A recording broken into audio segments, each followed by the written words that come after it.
Hello students, I am Shivani Sharma, your maths educator and I welcome you all to Magnet Brains, एक ऐसा platform जहां class KG से class 12 plus different competitive exams की तैयारी आप लोग बिल्कुल फ्री ऑफ कॉस्ट कर सकते हो।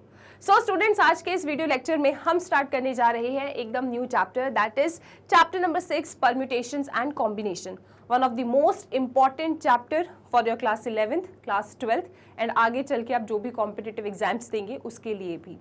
तो आज इस चैप्टर में हम लोग डिस्कस करेंगे एक्सरसाइज 6.1 के कंसेप्ट ओवरव्यू को।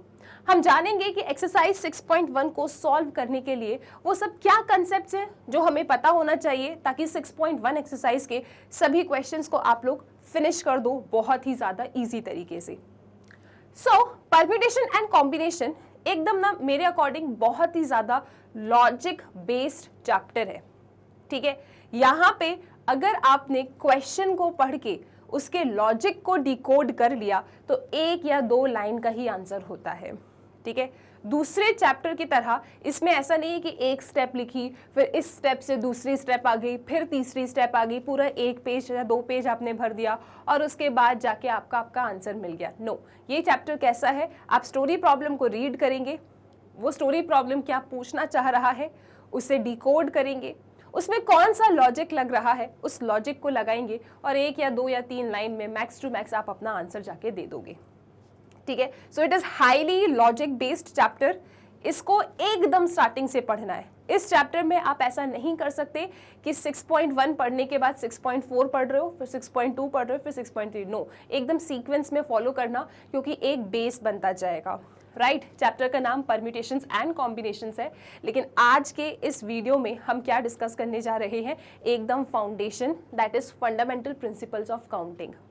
ठीक है, बेसिकली इस पूरे चैप्टर में ना हम ये देखते हैं कि किसी चीज को कैसे सिलेक्ट किया जाता है, कैसे अरेंज किया जाता है, इस पूरी चीज के ऊपर बेस्ड है आपका ये चैप्टर। ओके, किसी तरीके से किसी वर्ड को कितने डिफरेंट तरीके से आप फॉर्म कर सकते हो, इस तरीके के सवाल इसमें होते हैं। ठीक है, बेसिकली आपको क्या करना होता है, आपको सिलेक्शन करना होता है, अरेंजमेंट करना होता है, किस किस तरीके से सिलेक्शन किया जा सकता है, किस किस तरीके से अरेंजमेंट किया जा सकता है, इस तरीके के सवाल इसमें बनते हैं। ओके, सो बिल्कुल एकदम बेसिक से स्टार्ट करने जा रही हूँ, एकदम डिटेल में और एकदम सिंप्लीफाइड वे में आपके सामने इस चैप्टर को मैं प्रेजेंट कर रही हूँ। स्टार्टिंग से सुनना, स्टार्टिंग से फॉलो करना, एक एक क्वेश्चन को अच्छे से लॉजिक समझते हुए सॉल्व करते चलना। ठीक है, चलिए जी, तो आज के इस लेक्चर में जो सबसे ज्यादा इंपॉर्टेंट टॉपिक है, that is fundamental principles of counting. और ये फंडामेंटल प्रिंसिपल ऑफ काउंटिंग आपको काम आएगी जब मैं आपको एक्सरसाइज 6.3 में परम्यूटेशंस के बारे में पढ़ा रही होंगी तब। ठीक है, ओके, बहुत ध्यान से सुनेंगे। फंडामेंटल प्रिंसिपल्स ऑफ काउंटिंग कहती क्या है, इसके अंदर ना बेसिकली दो प्रिंसिपल आती हैं। फंडामेंटल प्रिंसिपल ऑफ काउंटिंग अपने अंदर दो प्रिंसिपल को कंटेन करता है। पहली प्रिंसिपल है फंडामेंटल प्रिंसिपल ऑफ मल्टीप्लिकेशन। नाम समझ के, नाम सुन के हमें समझ में आ रहा है डेफिनेटली मल्टीप्लाई करना होगा, लेकिन क्या मल्टीप्लाई करना होगा वो अपन डिस्कस करेंगे। ठीक है, दूसरी प्रिंसिपल क्या है, फंडामेंटल प्रिंसिपल ऑफ एडिशन। इसका भी नाम सुन के हमें समझ में आ रहा है कुछ ऐड करना है, लेकिन क्या ऐड करना है, क्यों ऐड करना है, ये हमको जानना है।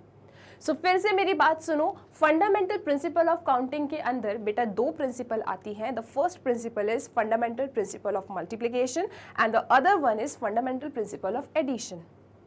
आज के इस लेक्चर में जो सबसे ज्यादा इंपॉर्टेंट काम है आप लोगों के लिए वो ये है, ये सीखना कि मुझे मेरे क्वेश्चन को पढ़ के ये कैसे पता चलेगा कि मुझे अपने इस क्वेश्चन को फंडामेंटल प्रिंसिपल ऑफ मल्टीप्लिकेशन से सॉल्व करना है या फंडामेंटल प्रिंसिपल ऑफ एडिशन से सॉल्व करना है।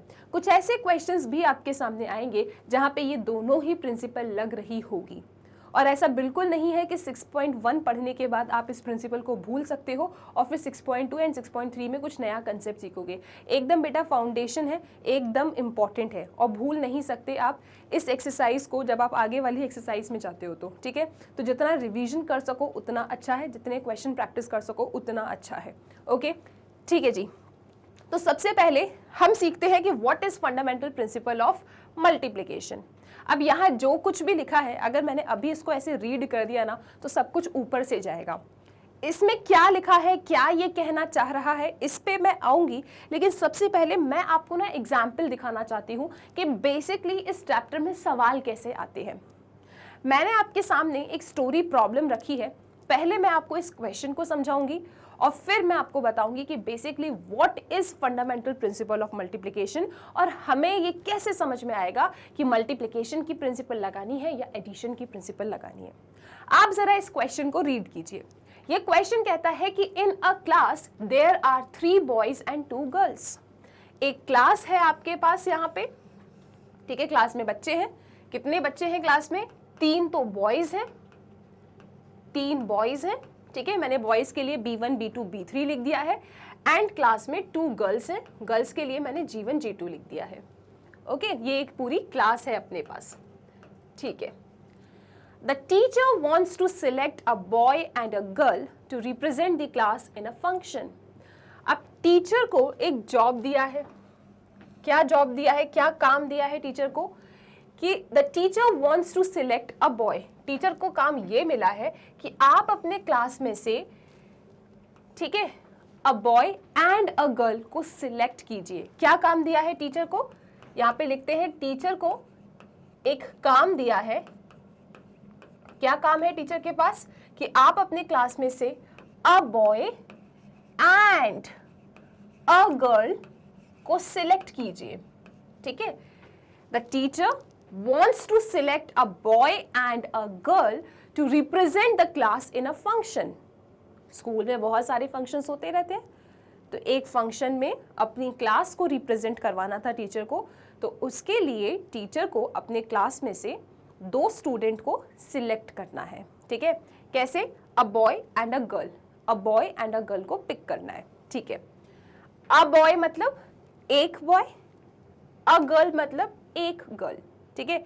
सो 1 बॉय एंड 1 गर्ल टीचर को सिलेक्ट करना है ताकि ये बच्चे अपने क्लास को रिप्रेजेंट कर सकें किसी फंक्शन में।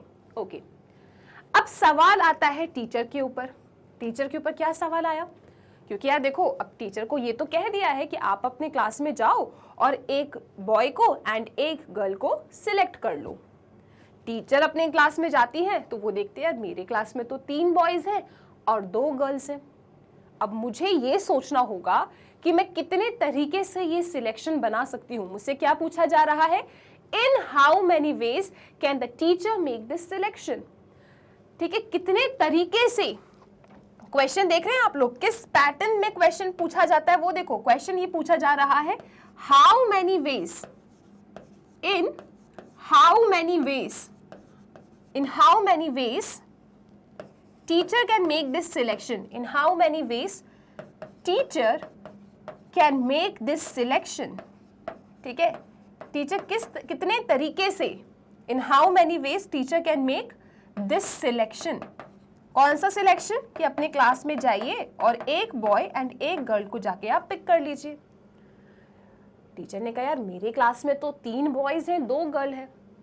अब वो सोच रही हैं, मैथ्स, सपोज मैथ्स के ही टीचर है तो वो सोच रहे हैं कि मैं कितने तरीके से, इन हाउ मैनी वेज मैं अपने क्लास में से जाके ये सिलेक्शन बना सकती हूँ। क्योंकि ऐसा तो नहीं है कि मैं क्लास में गई, मैंने कहा ठीक है एक बॉय को पिक करना है, बॉय 1 तुम आ जाओ, एक गर्ल को पिक करना है G2 तुम आ जाओ, जाओ दोनों बच्चे फंक्शन में जाके अपनी क्लास को रिप्रेजेंट करो, ठीक है। तो ऐसा तो हम कर नहीं रहे, हम ये सोच रहे हैं कि मैं ये सिलेक्शन कितने तरीके से कर सकती हूँ। In how many veg can this selection be made. कौन सा सिलेक्शन? एक बॉय एंड एक गर्ल को पिक करने का सिलेक्शन।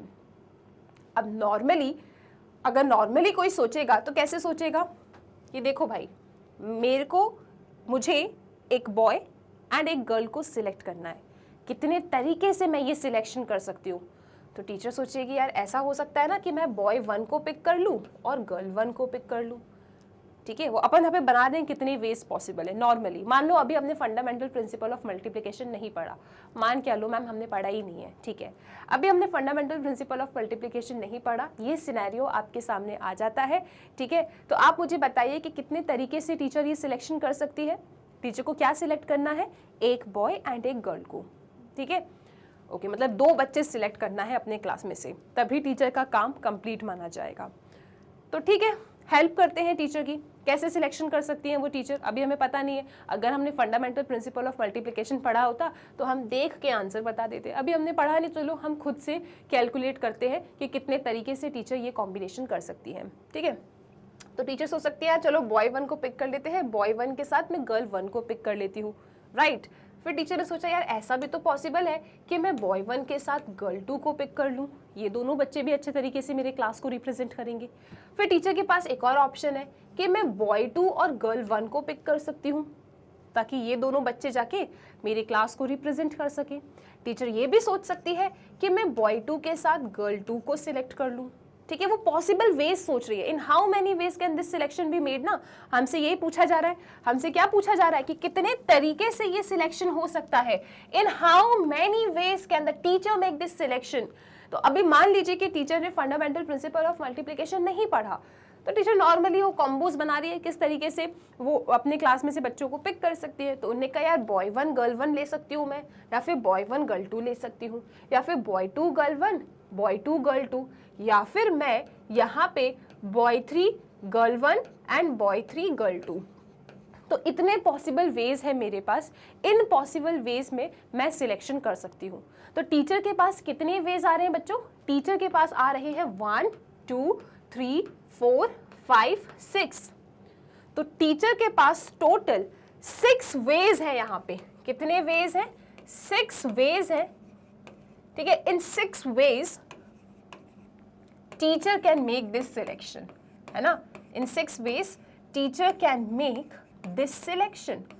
क्लियर है? आप लोगों के सामने ही दिखाया मैंने ये चीज, किस तरीके से टीचर सिलेक्शन कर सकती है, और 6 आंसर आ रहा है, राइट। अब ये तो डेटा छोटा था तो हमने इस तरीके से पेयर बना बना के चेक कर लिए, लेकिन हर क्वेश्चन में ऐसा पॉसिबल नहीं होगा आप लोगों के लिए कि आप इस तरीके से टोटल अरेंजमेंट या टोटल कॉम्बिनेशंस देख देख के आप आंसर बता दोगे कि हाँ ठीक है 3 लड़के थे क्लास में, 2 लड़कियां थी, मुझे 2 बच्चों को पिक करना है, मैं किस किस तरीके से कितने तरीके से बच्चों को पिक कर सकती हूँ।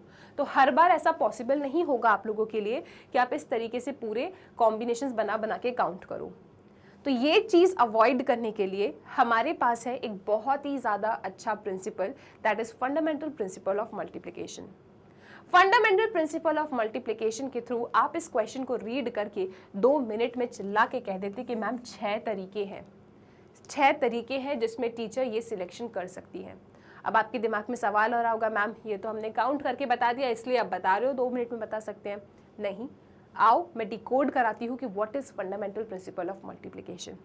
ठीक है, यहाँ तक समझ में आया? बेसिकली अभी हमने क्या देखा? अभी हमने देखा कि किस तरीके के सवाल होते हैं, यहाँ पे किस तरीके का सवाल आपके सामने आएगा और चाहते क्या है, क्वेश्चन वाले आपसे क्या करवाना चाहते हैं। ठीक है, तो यहाँ पे क्वेश्चन वालों ने क्या चाहा कि ये बताओ भैया कितने तरीके से टीचर ये सिलेक्शन कर सकती है, राइट। अभी हमने नहीं पढ़ा फंडामेंटल प्रिंसिपल ऑफ मल्टीप्लिकेशन, छोटा सा डेटा था तो हम लोगों ने यहाँ पे पेयर बना बना के आंसर दे दिया। मान लो ये क्वेश्चन बहुत बड़ा होता, यहाँ पे 3 बॉयज की जगह पे 10 बॉयज होते एंड 2 गर्ल्स की जगह पे 8 गर्ल्स होती, तो आप कितने तरीके से यहाँ पे चीज़ें बना बना के लिखते। 3 घंटे का पेपर होता है, 1-2 घंटा तो आप इसी में वेस्ट कर देते, राइट। तो ये आप ऐसा काम ना करो। तो आओ चलो मिलके सीखते हैं what is fundamental principle of multiplication. ठीक है, चलो जी। तो अब आई थिंक आपको समझ में आया होगा कि ये प्रिंसिपल क्यों आई है। अब यहाँ पे मैं डिस्कस कराने जा रही हूँ कि what is fundamental principle of multiplication. लेकिन ये फंडामेंटल प्रिंसिपल ऑफ मल्टीप्लिकेशन, क्योंकि हम जानते हैं कि भाई 2 प्रिंसिपल आपको पढ़ना है, एक है फंडामेंटल प्रिंसिपल ऑफ मल्टीप्लिकेशन, एक है फंडामेंटल प्रिंसिपल ऑफ एडिशन। दोनों में बहुत ही ज्यादा एकदम छोटा सा डिफरेंस होता है। वो डिफरेंस क्या है, इस क्वेश्चन के थ्रू पहले जरा मैं आपको समझाने की कोशिश करती हूँ, फिर मैं आपको बताऊंगी कि बेसिकली क्या कह रही है फंडामेंटल प्रिंसिपल ऑफ मल्टीप्लिकेशन। तो बेसिकली इस क्वेश्चन में क्या हो रहा है ना, आप देख रहे थे कि टीचर के पास यहाँ पे एक काम था। फंडामेंटल प्रिंसिपल ऑफ मल्टीप्लिकेशन समझा रही हूँ, कब लगेगी, when to apply, when to apply, ये चीज के बारे में हम डिस्कस कर रहे हैं। ठीक है, ओके जी। So basically fundamental principle of multiplication में ये होता है कि कोई भी काम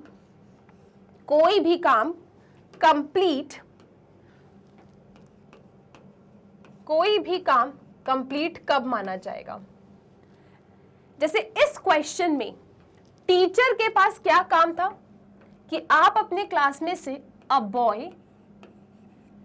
एंड अ गर्ल को सिलेक्ट कीजिए। ठीक है, टीचर के पास क्या काम था यहाँ पे?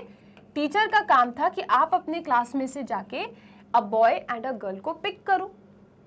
बेसिकली देखा जाए, अगर मैं टीचर के इस काम को सब डिवाइड करूं, क्योंकि टीचर के पास यहाँ पे क्या है? दो काम है। पहला कि आपको बॉय सिलेक्ट करना है एंड दूसरा कि आपको जाके गर्ल पिक करना है। टीचर का काम कब कंप्लीट माना जाएगा इस क्वेश्चन में? जब वो बॉय एंड गर्ल दोनों को पिक कर ले, क्योंकि उनको काम ही ये दिया गया है कि आप अपनी क्लास में से अ बॉय एंड अ गर्ल को पिक कीजिए। आपको अपने क्लास में दो बच्चों को सिलेक्ट करना है, ठीक है? तो यहां पे मैंने काम को क्या किया? दो सब वर्क में डिवाइड किया, ठीक? काम था दो बच्चों को सिलेक्ट कर लीजिए आप अपनी क्लास में से, ताकि वो आपके क्लास को रिप्रेजेंट कर सके किसी फंक्शन में। तो मतलब टीचर के पास देखा जाए तो दो काम है यहाँ पे, एक तो बॉय को सिलेक्ट करना है और एक गर्ल को सिलेक्ट करना है। काम कब कंप्लीट माना जाएगा? जब टीचर बॉय एंड गर्ल दोनों को सिलेक्ट करें। अगर टीचर ने सिर्फ एक बॉय को सिलेक्ट कर लिया और जाके वो रिप्रेजेंट करवा दे फंक्शन में, तो उनका जो काम है वो इनकम्प्लीट माना जाएगा। क्यों? क्योंकि उनको साफ साफ कहा गया है कि आपको अपनी क्लास में से अ बॉय एंड अ गर्ल दो बच्चों को पिक करना है। मतलब उनका जो काम है दो सब काम में डिवाइडेड है। आप जाके अपनी क्लास में से बॉय को सिलेक्ट कीजिए एंड आप जाके अपनी क्लास में से गर्ल को सिलेक्ट कीजिए। मतलब हमको ये तो समझ में आ रहा है कि फंडामेंटल प्रिंसिपल ऑफ मल्टीप्लिकेशन में आपके पास जो काम होगा वो काम दो सब वर्क में डिवाइडेड होगा, जॉब 1 एंड जॉब 2। एंड आपका ये जॉब तब कंप्लीट माना जाएगा जब आप जॉब 1, जॉब 2 दोनों को परफॉर्म करो। आपने जॉब 1 को भी परफॉर्म करना है एंड जॉब 2 को भी परफॉर्म करना है। जब आप ये दोनों काम करोगे तब जाके आपका जो काम है वो कंप्लीट माना जाएगा। बस ये एक इंपॉर्टेंट पॉइंट या लाइन ऑफ डिफरेंस है मल्टीप्लिकेशन एंड एडिशन की प्रिंसिपल में। मल्टीप्लिकेशन की प्रिंसिपल क्या कहती है कि कोई भी काम, अगर ऐसा आप इमेजिन कर लीजिए कि दो सब काम में डिवाइडेड है, तो ये काम कंप्लीट तब माना जाएगा जब जॉब 1 एंड जॉब 2 दोनों परफॉर्म हो। यहां दोनों आपको परफॉर्म करना है, राइट? तो जब ये दोनों परफॉर्म होंगे, जॉब 1 एंड जॉब 2, तब आपकी ये जॉब कंप्लीट मानी जाएगी। तो जब ऐसे सिनेरियो बने कि कोई भी काम अगर 2 या 3 या 4 या 5 सब काम में डिवाइडेड है, और जब ये 3 4 5 2 3 जितने भी सब वर्क हैं, जब ये कंप्लीट होंगे सब के सब, तभी जॉब कंप्लीट मानी जाए। दैट मीन्स क्वेश्चन आपसे कह रहा है कि आप फंडामेंटल प्रिंसिपल ऑफ मल्टीप्लिकेशन लगाइए। यहां पे आप देख सकते थे इस क्वेश्चन में कि टीचर को a boy and a girl pick करना था अपने क्लास में से। तो टीचर के पास दो काम थे कि एक बॉय को सिलेक्ट कीजिए एंड एक गर्ल को सिलेक्ट कीजिए, राइट? अब टीचर के क्लास में कितने बॉयज थे? 3 बॉयज थे। तो टीचर अपने क्लास में से बॉयज कितने तरीके से सिलेक्ट कर सकती हैं? 3 तरीके से, राइट? तो यहां पे आप लिखेंगे कि टोटल नंबर ऑफ वेज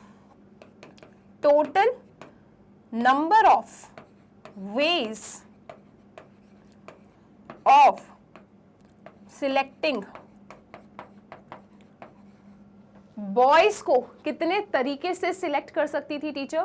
3 तरीके से, या तो बॉय 1, बॉय 2 या बॉय 3, राइट?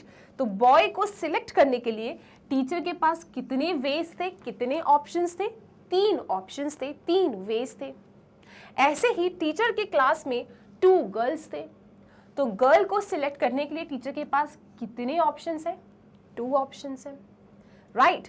तो यहां पे अगर मैं जनरलाइज करके लिखूं कि यदि जॉब 1 को कंप्लीट करने के लिए मेरे पास m वेज है एंड जॉब 2 को कंप्लीट करने के लिए मेरे पास n वेज है, राइट? तो टोटल नंबर ऑफ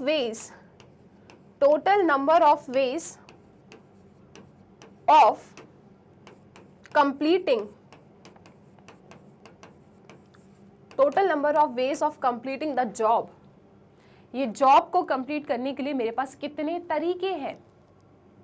ये जॉब कंप्लीट तब माना जाएगा जब मैं जॉब 1 एंड जॉब 2 दोनों परफॉर्म करूं।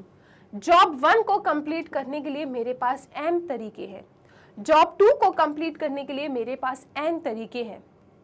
तो total number of ways to complete this entire job is m into n, right.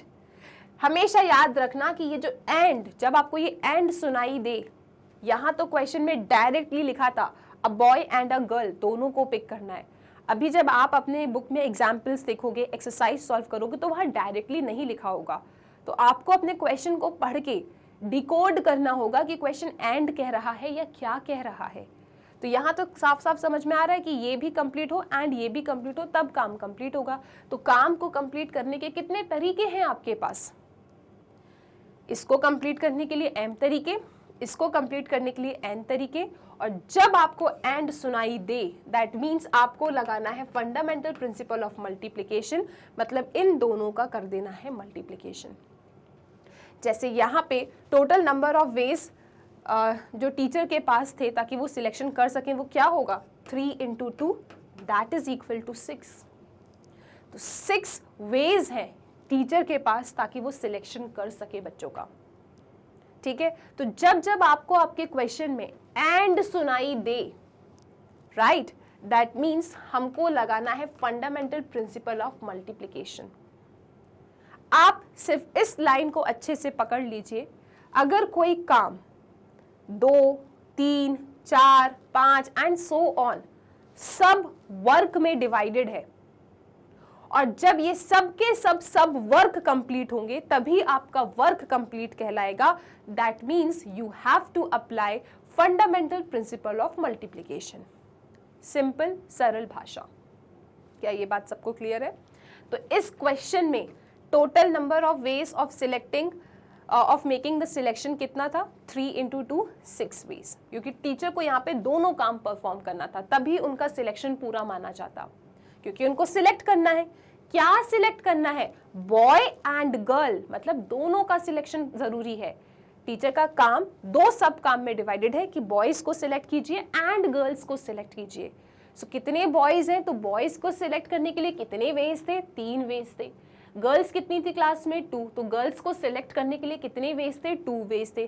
तो टोटल नंबर ऑफ वेज जो टीचर के पास है ताकि वो सिलेक्शन कर सकें 3 इंटू 2 6, मतलब आपको मल्टीप्लिकेशन करना है। क्यों? जब कोई भी काम 2 सब काम 2 या 2 से ज्यादा सब वर्क में डिवाइडेड है, और जब सबके सब वर्क कंप्लीट होंगे तभी काम कंप्लीट माना जाएगा। दैट मीन्स ये जितने भी सब वर्क्स हैं, इनको जितने भी तरीकों से किया जा सकता है उनका मल्टीप्लिकेशन कर दो, आपको मिल जाएगा total number of ways of completing your job. इस तरीके से ये क्वेश्चन आपका कंप्लीट होता है। क्या हमको एक हल्का सा डिफरेंस समझ में आ रहा है? हम क्या पहचानने की कोशिश कर पा रहे हैं कि what is fundamental principle of multiplication? क्या ये चीज क्लियर है? अब जाके आप इसकी डेफिनेशन को भी रीड कर सकते हो। ये कहता है कि if there are 2 jobs such that one of them can be completed in m ways and when it has been completed in any one of these m ways, second job can be completed in n ways, then the 2 jobs, क्योंकि दोनों ही करने होंगे आपको काम, ठीक है। Job 1 and job 2, 2 काम है आपके पास, जॉब 1 एंड जॉब 2। जॉब 1 को करने के लिए m वेज है, जॉब 2 को करने के लिए n वेज है। जब आप दोनों ही जॉब्स इन सक्सेशन करते हो तो ये दोनों जॉब्स इन मतलब सक्सेशन का मतलब क्या? एक कंप्लीट हुआ फिर दूसरा कंप्लीट कर दिया, तभी जाके पूरा काम कंप्लीट माना जाएगा, ठीक है। Then the 2 jobs in succession can be completed in m into n ways, ठीक है। साधारण सी बात है, मैं इसको पूरा एक बार समराइज करती हूं और जनरलाइज करती हूं। Basically fundamental principle of multiplication आपसे ये कहता है कि यदि यहां पे देखेंगे आप लोग, किसी काम को मुझे कंप्लीट करना है, दिस इज जॉब, इस जॉब को कंप्लीट करना है तो ये जॉब तब कंप्लीट मानी जाएगी जब इसके सब जॉब कंप्लीट हो जाए। मतलब जॉब 1, ठीक है, this is job 1, this is job 2, और ज़रूरी नहीं कि सिर्फ 2 ही जॉब हो, यहाँ पे ज़्यादा भी हो सकते हैं। मान लो जॉब 3 ले लिया, ठीक है, जॉब 4 भी हो सकता है। मेरा ये काम तब कंप्लीट माना जाएगा जब मैं जॉब 1 को भी परफॉर्म करूं एंड जॉब 2 को भी परफॉर्म करूं एंड जॉब 3 को भी परफॉर्म करूं। जब ये तीनों कार्य मैं करती हूं तब मेरा जॉब कंप्लीट होता है। अगर ये सेंस मुझे समझ में आ रहा है क्वेश्चन में, दैट मीन्स मुझे अप्लाई करना है फंडामेंटल प्रिंसिपल ऑफ मल्टीप्लिकेशन।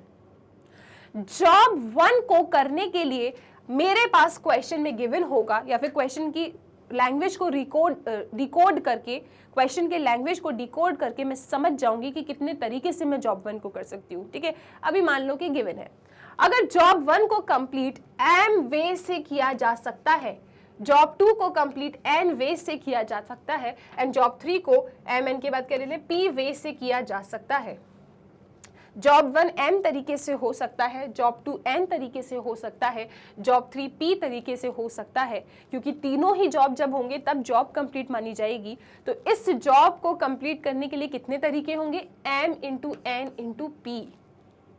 ठीक है, so this is known as fundamental principle of multiplication. आप 2 से ज्यादा काम भी ले सकते हो। अगर सिर्फ 2 काम होते तो एम इंटू एन तरीके से ये काम कंप्लीट हो सकता था। 3 काम है तो M into N into P तरीके से काम कंप्लीट हो सकता है। 10 काम होंगे तो M into N into P into जो भी तरीके होंगे उनका मल्टीप्लिकेशन करते जाओ। ठीक है, सबसे पहले इसका स्क्रीनशॉट लो, फिर आगे चलेंगे। सो यहाँ पे क्या लिखा हुआ है कि इफ वन ऑपरेशन या फिर काम या फिर वर्क या फिर जॉब, ठीक है, if one operation can be performed independently in m different ways and if second operation can be performed independently in n different ways and the third operation can be performed independently in p different ways and so on, the total number of ways in which all the operations can be performed in stated order is m into n into p। तो कितने तरीके से ये पूरे काम किए जा सकते हैं, m into N into P, और जब ये पूरे काम किए जाएंगे तब आपका जो मेन काम है कंप्लीट माना जाएगा। तो मेन काम को कंप्लीट कितने तरीके से कर सकते हो आप लोग, m into N into P. So this is known as fundamental principle of multiplication. अब चलते हैं फंडामेंटल प्रिंसिपल ऑफ एडिशन समझते हैं। अगेन यहाँ पे आने से पहले सबसे पहले एक एग्जाम्पल लेते हैं, और एग्जाम्पल भी कोई नया नहीं है, वही एग्जाम्पल मैं ले रही हूँ। ठीक है, अगेन मैं कहाँ जा रही हूँ, क्लास में जा रही हूँ। एक क्लास है, ठीक है जी, एक क्लास है, इस क्लास के अंदर 3 बॉयज है, तो मैंने कह दिया B1 B2 B3, ये आपके 3 बॉयज हो गए, एंड 2 गर्ल्स है, सो G1 G2 ये 2 गर्ल्स हो जाते हैं, राइट। ये पूरी मेरी क्लास बन गई। The teacher wants to select either a boy or a girl to represent the class in a function. अब टीचर के पास यहाँ पे क्या काम है, यहाँ पे अब काम थोड़ा सा बदल गया है। टीचर को क्या करना है, काम तो वही है, सिलेक्ट करो। ठीक है, टीचर को काम तो वही करना है कि जाके सिलेक्ट करो, लेकिन क्या सिलेक्ट करना है इस बार? इस बार सिलेक्ट करना है आइदर अ बॉय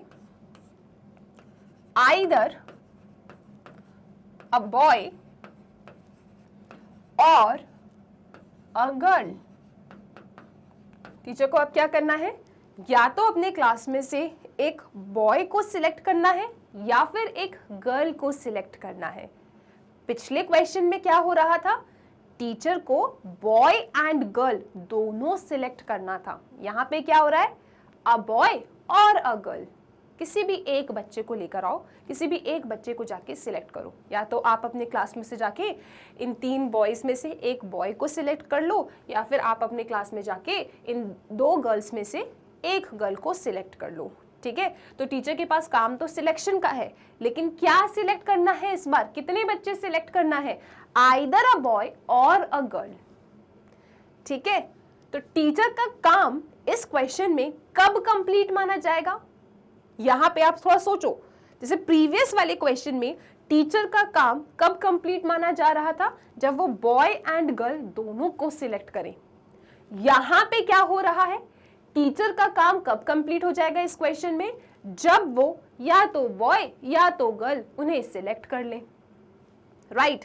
तो काम कब कंप्लीट हो जाएगा, जब आइदर एक बॉय को सिलेक्ट कर ले मैम, या फिर एक गर्ल को सिलेक्ट कर ले। और इस क्वेश्चन में हमें क्या दिख रहा है, और दिख रहा है, एंड और का मतलब होता है एडिशन, एंड का मतलब है मल्टीप्लिकेशन, और का मतलब है एडिशन।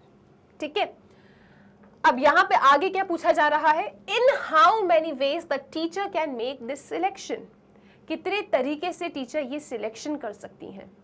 तो हमने कहा ठीक है भैया, हमारे क्लास में कितने बॉयज हैं, हमारे क्लास में 3 बॉयज हैं, तो एक बॉय को अगर टीचर को सिलेक्ट करना है तो उनके पास कितने ऑप्शंस हैं, कितने तरीके हैं, 1 2 3 वेज हैं जिसमें टीचर जाके अपने क्लास में से एक बॉय को सिलेक्ट कर सकती हैं ताकि वो बच्चा अपने क्लास को रिप्रेजेंट कर सके फंक्शन में। इन शॉर्ट, टीचर के पास कितने तरीके हैं बॉय को सिलेक्ट करने के लिए, 3 वेज हैं। ओके, और गर्ल को सिलेक्ट करने के लिए कितने वेज हैं, how many girls are there, 2 girls are there. तो गर्ल्स को सिलेक्ट करने के लिए टीचर के पास कितने ऑप्शन है बेटा, 2 ऑप्शन है। तो टीचर का काम कब कंप्लीट माना जा रहा है, जब वो either a boy or a girl को पिक कर ले। अब टीचर ने किसको सिलेक्ट किया ये हमको नहीं पता, हमसे तो बस इतना पूछा जा रहा है, आप हमें बताइए in how many ways the teacher can make this selection, कितने तरीके से टीचर ये काम को कंप्लीट कर सकती है। टीचर ये काम कंप्लीट कर सकती है कितने तरीके से, जब या तो वो बॉय या तो गर्ल को सिलेक्ट कर ले। सो बॉयज को सिलेक्ट करने के लिए 3 तरीके हैं, गर्ल्स को सिलेक्ट करने के लिए 2 तरीके हैं। टीचर को अगर काम कंप्लीट करना है तो उनके पास कितना वेज है, 5 वेज है। कैसे, 3 + 2, या तो बॉय पिक करना है या गर्ल। तो कितने वेज हो गए, 5 वेज हो गए। कैसे आया, ऐड करने पे आया, 3 + 2 = 5। ठीक है, क्लियर है सबको। अब आपको काम कंप्लीट करना है, आपका काम कब कंप्लीट होगा, जब या तो आप बॉय या तो गर्ल को सिलेक्ट कर लो, राइट। ऐसा नहीं है कि दोनों को ही सिलेक्ट करना है, एक बच्चे को सिलेक्ट करना है, लेकिन किसको सिलेक्ट कर रहे हैं ये हमको नहीं पता, बस पूछ रहे हैं कि आप बताओ कि आपके पास कितने तरीके हैं अ बॉय और अ गर्ल को सिलेक्ट करने के लिए। तो टीचर ने कहा मेरे क्लास में 3 बॉय हैं, मेरे क्लास में 2 गर्ल हैं, मुझे या तो बॉय सिलेक्ट करना है या तो गर्ल सिलेक्ट करना है। 3 बॉय हैं, 2 लड़कियां हैं, तो मेरे पास 5 वेज है। यहाँ पे मेरे पास 5 वेज है, यहाँ पे मुझे कोई पेयर नहीं बनाना, मुझे किसी एक बच्चे को पिक करना है। 3 बॉयज बैठे हैं, 2 गर्ल्स बैठी है, मुझे इनमें से कोई एक बच्चा चाहिए, किसी एक बच्चे को सिलेक्ट करना है, राइट। तो number of boys are 3, number of girls are 2, मुझे सिर्फ एक ही स्टूडेंट को पिक करना है। तो total number of ways of completing this selection is कितना, 3 + 2 5, राइट। तो यहाँ पे 5 वेज हैं टीचर के पास, क्योंकि इन दोनों में से कोई एक कार्य करना था, right, either a boy or a girl. अब टीचर कितने तरीके से, in how many ways the teacher can make this selection, कितने तरीके से टीचर ये सिलेक्शन कर सकते हैं। यहाँ पे हमें नहीं बताया कि भैया बॉय को ही सिलेक्ट किया या गर्ल को, वे सिर्फ नॉर्मल पूछ रहे हैं। बता दिया कि भैया बॉय या गर्ल को करना है, लेकिन कितने तरीके से आप सिलेक्ट कर सकते हो स्टूडेंट्स को, वो आप बताइए। तो हमने कहा 3 बॉय है, 2 गर्ल है, मेरे पास 5 तरीके हैं किसी एक स्टूडेंट को पिक करने के लिए, राइट। तो जब भी कोई काम तब कंप्लीट माना जाए जब उसमें जो सब वर्क है, ठीक है, उन सब वर्क में किसी एक को आपको कंप्लीट करना हो। तो ऐसे केस में जॉब 1 को कंप्लीट करने के लिए जितने तरीके हैं, जॉब 2 को कंप्लीट करने के लिए जितने तरीके हैं, उन्हें ऐड कर दो, तो उनका जो एडिशन में आंसर आएगा उतने तरीके से आप इन दोनों में से किसी भी एक जॉब को, मतलब इन दोनों में से आप अपने जॉब को कंप्लीट कर सकते हो। मैं यहाँ पे लिख के दिखाती हूँ, यहाँ पे एक बार आपको लिख के दिखाती हूँ प्रिंसिपल के साथ। प्रिंसिपल ये कहती है कि if there are 2 jobs such that they can be performed independently in M and N ways. मेरे पास 2 जॉब है, जॉब 1, जॉब 2। जॉब 1 परफॉर्म हो सकता है M वेज में, जॉब 2 परफॉर्म हो सकता है N वेज में। Then either of the 2 job can be performed in M + N ways. यहाँ पे अगर मैं आपको एकदम नॉर्मल सा समझाऊं ना इस क्वेश्चन को, तो मेरा जो ये मेन वर्क है ये तब कंप्लीट माना जाएगा जब या तो मैं जॉब 1 परफॉर्म कर दूं या तो मैं जॉब 2 परफॉर्म कर दूं। ठीक है, मेरा जो ये जॉब है, main job of selection according to the question, जो मेरा ये काम है यहाँ पे जॉब है, ये जॉब 2 सब जॉब में डिवाइडेड है। अब मेरा ये जॉब तब कंप्लीट माना जाएगा जब या तो मैं जॉब 1 को परफॉर्म कर दूं, ठीक है, या फिर मैं जॉब 2 को परफॉर्म कर दूं, तब मेरा ये जॉब कंप्लीट हो जाएगा। मतलब क्या मुझे समझ में आ रहा है और समझ में आ रहा है, आइदर आई कंप्लीट जॉब 1 और जॉब 2। जब इन दोनों में से कोई एक जॉब हो जाएगा तो मेरा जॉब कंप्लीट माना जाएगा। अगर ये लाइन हम डिकोड कर पाते हैं अपने क्वेश्चन को रीड करके, दैट मीन्स हमको लगाना है फंडामेंटल प्रिंसिपल ऑफ एडिशन, जो क्या कहती है कि either of the 2 jobs can be performed in, तो either of the 2 jobs can be performed in m+n ways, या फिर जो भी मुझे काम दिया गया है वो कितने तरीके से कंप्लीट होगा, m+n वेज से कंप्लीट होगा। क्लियर है सबको? तो जब भी आपको ऐसा और सुनाई दे, या तो क्वेश्चन में डायरेक्टली लिखा हुआ मिल जाएगा, या फिर क्वेश्चन को रीड करके आपको खुद ये डिकोड करना होगा कि यार और का सेंस आ रहा है या एंड का सेंस आ रहा है। एंड का सेंस अगर आए तो मल्टीप्लिकेशन करना है, और का अगर सेंस आए तो बेटा एडिशन करना है। ठीक है, तो अगर और का सेंस आ रहा है दैट मीन्स m+n वेज आपको इसके तरीके और इसके तरीके ऐड करने हैं, उतने तरीके से आप अपने काम को कंप्लीट कर सकते हो। यहाँ पे ये काम कब कंप्लीट माना जा रहा है, जब either of the 2 job is completed. ठीक है, क्लियर है सबको? ओके जी, चलो तो हमने फंडामेंटल प्रिंसिपल ऑफ एडिशन देख लिया, फंडामेंटल प्रिंसिपल ऑफ मल्टीप्लिकेशन भी देख लिया। ठीक, अब चलते हैं और कुछ एग्जाम्पल्स को सॉल्व करते हैं। ठीक है, तो यहाँ पे टीचर के पास कितने ऑप्शंस थे, how many ways the teacher can make this selection, 5 ways, क्योंकि टीचर को क्या करना था, टीचर को आइदर अ बॉय सिलेक्ट करना था और अ गर्ल सिलेक्ट करना था। बॉयज कितने थे क्लास में, 3, गर्ल्स कितनी थी, 2। तो ये टीचर सिलेक्शन कितने तरीके से कर सकती हैं, 3+2 दैट इज 5, राइट? ओके, कुछ और एग्जाम्पल्स देते हैं आपकी बुक में और उनको सॉल्व करने की कोशिश करते हैं। पहला एग्जाम्पल आपके सामने है, find the number of 4 letter words with और without meaning which can be formed out of the letters of the word rose where the repetition of the letter is not allowed। ठीक है, mummy क्या कह रहा है question, अरे एकदम decode करेंगे, जो पढ़ा है उसी से सॉल्व करेंगे, स्ट्रेस नहीं लेना है आपको बिल्कुल भी। पहला ये क्वेश्चन कहना क्या चाह रहा है, find the number of 4 letter words with और विदाउट मीनिंग। मुझे यहाँ पे नंबर ऑफ 4 लेटर वर्ड्स बताना है with or without meaning which can be formed out of the letters of the word rose where repetition of the letter is not allowed। अब तोड़ते हैं इस क्वेश्चन को। आपसे क्या पूछ रहे हैं, आपसे पूछा जा रहा है number of 4 letter words, number of 4 letter words, आप कितने 4 लेटर वर्ड्स बना सकते हो विद और विदाउट मीनिंग। ऐसा नहीं है कि आपको मीनिंगफुल शब्द ही बनाना है, ठीक है, आप कैसा भी शब्द बना सकते हो, लिबर्टी आपको दी गई है क्योंकि यहाँ लिखा गया है विद और विदाउट मीनिंग। तो ऐसे तो भैया 26 लेटर होते हैं हमारे अल्फ़ाबेट में, तो हम तो ना जाने कितने बनाते रहेंगे। तो इन्होंने कहा भाई रुको तो ज़रा, ऐसे ही आपको सारे लेटर नहीं लेना है, आपको ये 4 लेटर का जो शब्द है, 4 लेटर का शब्द कैसे बनेगा, जब ये 4 प्लेसेस आप फिल करोगे, आपको जो 4 लेटर का वर्ड बनाना है वो कौन से लेटर से बनाना है ये भी इनने बताया है, which can be formed out of the letters of the word rose.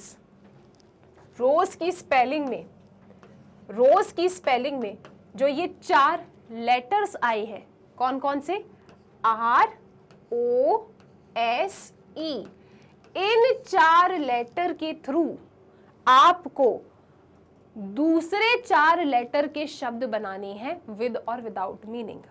Restriction क्या है आपके पास यहाँ पे कि आपको 4 लेटर का शब्द बनाना है, कौन से लेटर से, रोज की स्पेलिंग में जो लेटर्स आते हैं उनसे। तो रोज की स्पेलिंग में लेटर R आता है, O आता है, S आता है और E आता है। तो इन 4 लेटर के थ्रू ROSE मुझे दूसरे 4 लेटर के वर्ड बनाने हैं विद और विदाउट मीनिंग। और साथ में एक कंडीशन भी गिवन है कि repetition of the letter is not allowed. यहां पे रिपीटेशन, रिपीटेशन क्या है भैया, अलाउड नहीं है, रिपीटेशन इज नॉट अलाउड। अच्छा जी, क्या कहना चाह रहे हैं ये लोग ये कह रहे हैं कि रोज में जो लेटर्स हैं आर ओ एस ई, इनसे आप कोई और 4 लेटर के शब्द बनाओ।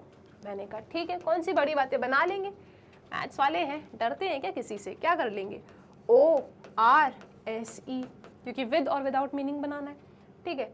उसके बाद एस ई आर ओ, कुछ भी बना लो, इनके ही लेटर यूज करना है, ठीक है।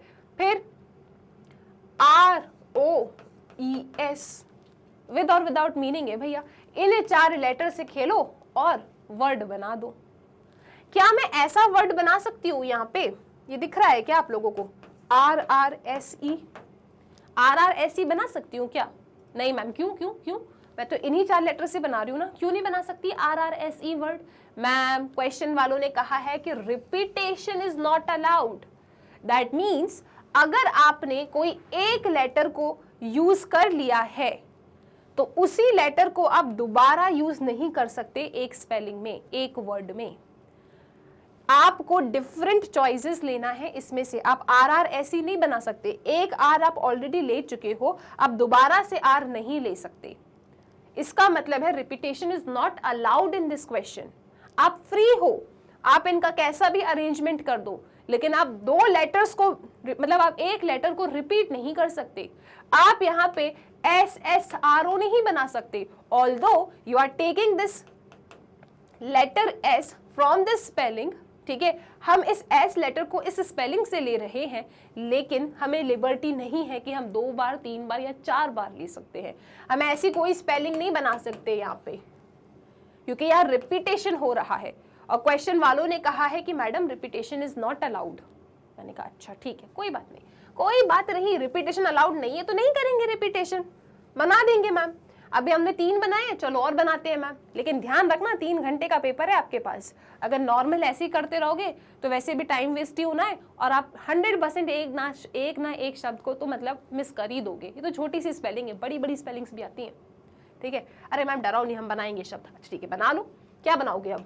Ma'am E R O S.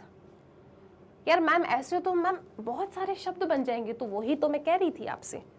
अगर आप ऐसे काउंट करने जाओ 1 2 3 4, मैम मैंने तो 4 बना लिए, आपकी फ्रेंड 5 बना लेगी शब्द विद और विदाउट मीनिंग, ठीक है।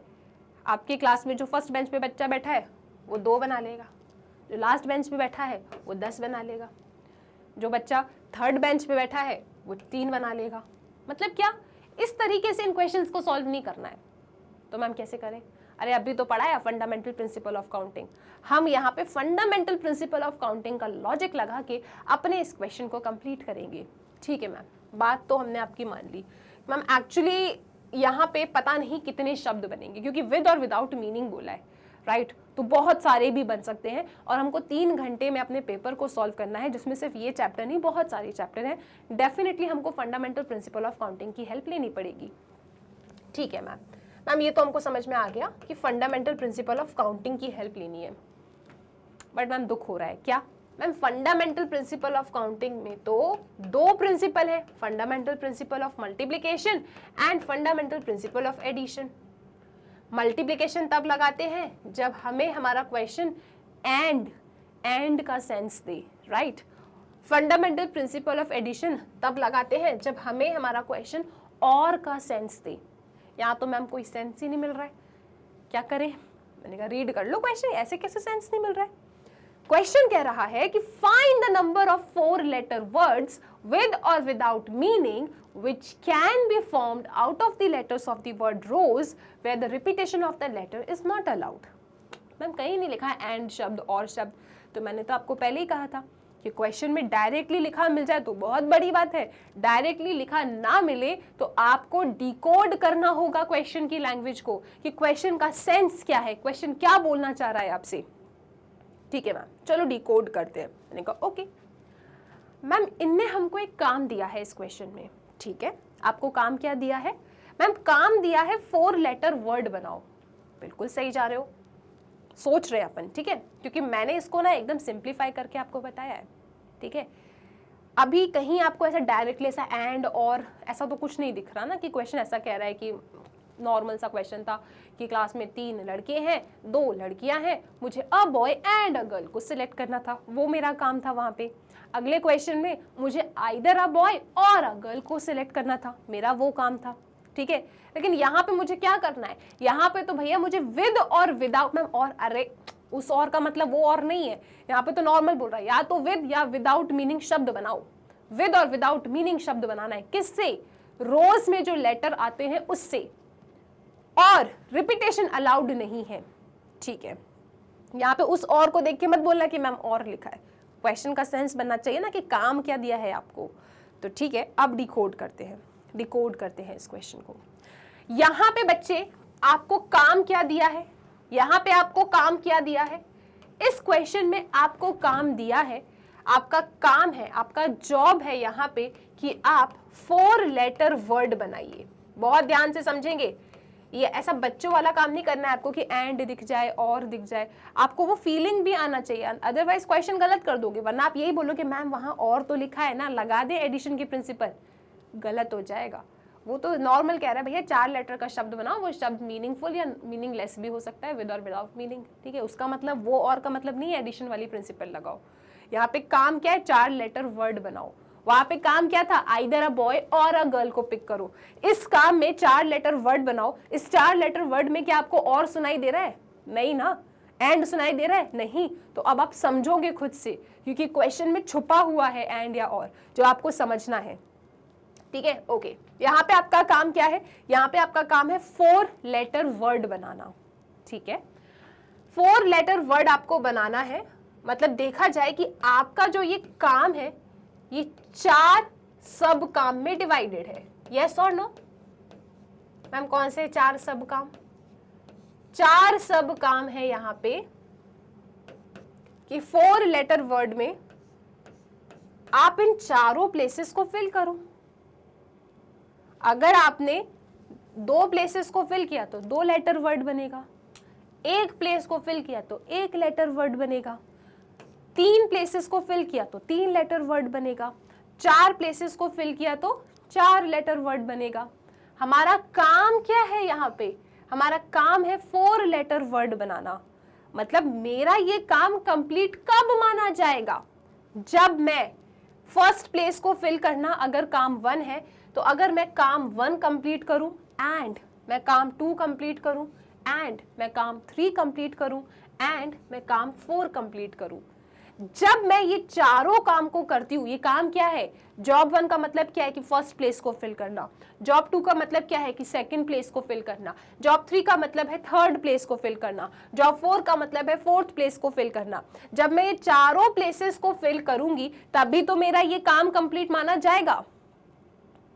और जब काम तब कंप्लीट माना जाए जब उसके सारे के सारे सब काम कंप्लीट हो। दैट मीन्स हमें क्या लगाना है जी, हमको लगाना है फंडामेंटल प्रिंसिपल ऑफ मल्टीप्लिकेशन।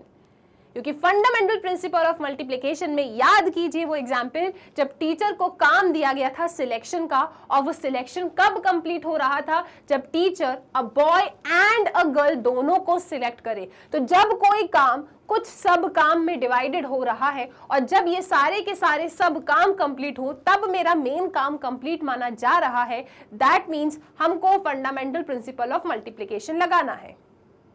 यहां पे मेरे पास काम क्या था, 4 लेटर वर्ड, ना तो एंड लिखा ना तो और लिखा, ठीक है। सिंपल बोल दिया भैया 4 लेटर का वर्ड बनाओ। काम क्या है, 4 लेटर का वर्ड बनाओ। प्रीवियस एग्जांपल में काम क्या था, सिलेक्शन कीजिए either a boy or a girl, selection कीजिए बॉय एंड अ गर्ल। वहां पे जो काम था वहां साफ साफ लिखा हुआ था कि आपको सिलेक्शन क्या करना है, बॉय एंड अ गर्ल का, बॉय और अ गर्ल का, राइट। यहाँ पे सिंपल क्या काम दे दिया कि भैया 4 लेटर वर्ड बनाओ। अब ये 4 लेटर वर्ड अब आपको खुद से डिकोड करके समझ में आ रहा है कि 4 लेटर वर्ड बनाना है, मतलब मुझे चारों के चारों डैश को फिल करना होगा। जब चारों के चारों डैश मेरे फिल होंगे तभी मेरा 4 लेटर का वर्ड बनेगा। That means it is fundamental principle of multiplication. क्योंकि मेरा काम तब कंप्लीट हो रहा है जब ये चारों के चारों काम कंप्लीट हो रहे हैं। अगर मैंने सिर्फ 2 प्लेसेस को फिल किया तो 2 लेटर वर्ड मिलेगा, एक प्लेस को फिल किया तो 1 लेटर वर्ड बनेगा। 4 लेटर वर्ड कब बनेगा? जब मैं चारों डैश को फिल करूं। क्लियर है सबको? क्या ये समझ में आ रहा है फंडामेंटल प्रिंसिपल ऑफ मल्टीप्लिकेशन क्यों लग रही है यहाँ पे? ओके अब यहाँ पे देखें आप, 4 लेटर वर्ड मुझे बनाना है, तो फर्स्ट प्लेस को फिल करना अगर मेरा जॉब 1 है तो फर्स्ट प्लेस को मैं कितने तरीके से फिल कर सकती हूं? इन डैश में आप क्या फिल करते हो? इन डैश में आप फिल करते हो वेज। कितने वेज है या कितने ऑप्शन है आपके पास? कितने ऑप्शन से आप इन डैश को फिल कर सकते हो? तो फर्स्ट डैश को फिल करने के लिए रोज की स्पेलिंग में 4 लेटर है। Repetition is not allowed, repetition allowed नहीं है। तो रोज की स्पेलिंग में 4 लेटर है, मुझे 4 लेटर का शब्द बनाना है। तो फर्स्ट प्लेस को फिल करने के लिए मेरे पास कितने वेज हैं या कितने ऑप्शन है? 4 ऑप्शन है। तो फर्स्ट प्लेस को मैंने 4 ऑप्शन से फिल कर दिया। सेकंड प्लेस को फिल करने के लिए मेरे पास कितने ऑप्शन हैं? रिपीटेशन अलाउड नहीं है। फर्स्ट प्लेस को फिल करने के लिए 4 ऑप्शन है, तो हो सकता है किसी एक ना एक को तो मैंने फिल कर दिया हो। सपोज मैंने पहली जगह पे ओ भर दिया, तो सेकंड प्लेस पे फिल करने के लिए मेरे पास कितने ऑप्शन होंगे जी? 3 ऑप्शन होंगे। अब रिपीटेशन अलाउड नहीं है तो हो सकता है मैंने आर फिल कर दिया, तो नेक्स्ट 2 प्लेसेस को फिल करने के लिए मेरे पास 2 ऑप्शन है और उसके बाद मेरे पास 1 ऑप्शन है। और जब मैं ये सारी की सारी प्लेसेस को फिल करती हूं तब मेरा ये काम कंप्लीट होता है, 4 लेटर वर्ड बनाना। दैट मीन्स मेरे पास कितने 4 लेटर वर्ड बनेंगे इसमें? मेरे पास यहाँ पे जो total number of 4 letter words बनेंगे दैट इज इक्वल टू 4 3 ज़ा 12, 12 2 ज़ा 24। और आप तो 4 शब्द लिख के ही थक गए थे। 24 शब्द बन रहे हैं विद और without meaning using the letter of the word rose, जहाँ रिपीटेशन अलाउड नहीं है। आप तो इमेजिन करो अगर रिपीटेशन अलाउड होता तो कितने लेटर ऑफ वर्ड बनते, कितना बनता शब्द? यहाँ तो रिपीटेशन अलाउड नहीं था तो 24 बन रहा है। अगर रिपीटेशन अलाउड होता तो कितने शब्द बनते जी? मैं हर एक प्लेस को कितने कितने तरीके से भर सकती थी। पहली प्लेस को 4 तरीके से, दूसरी प्लेस को 4 तरीके से, तीसरी प्लेस को 4 तरीके से एंड लास्ट प्लेस को भी 4 तरीके से। कब? जब रिपीटेशन अलाउड होता। क्योंकि मैं इधर भी आर भर सकती हूँ, इधर भी आर भर सकती हूँ, इधर भी आर भर सकती हूँ, इधर भी आर भर सकती हूँ।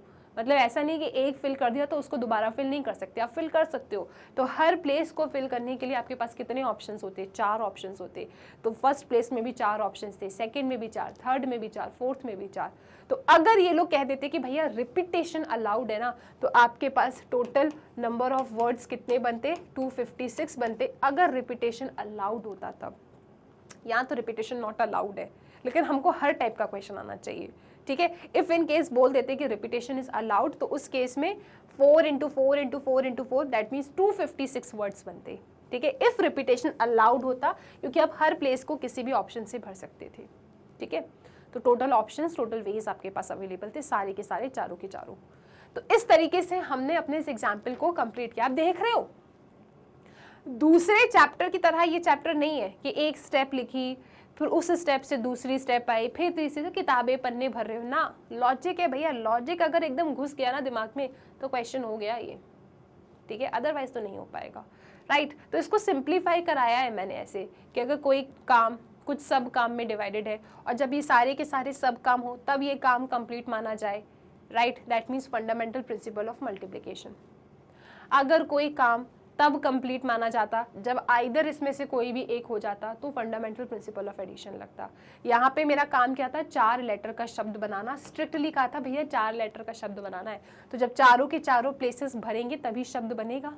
जब चारों के चारों सब काम होंगे तभी मेरा काम कंप्लीट माना जाएगा।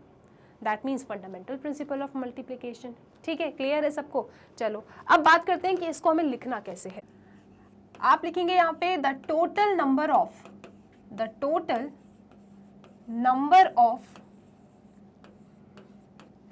4 letter words,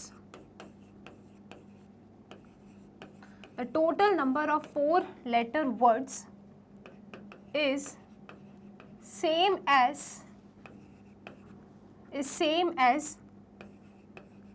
number of is same as number of ways of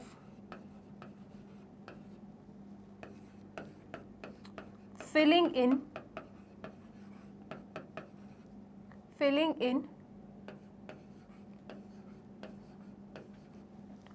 4 vacant places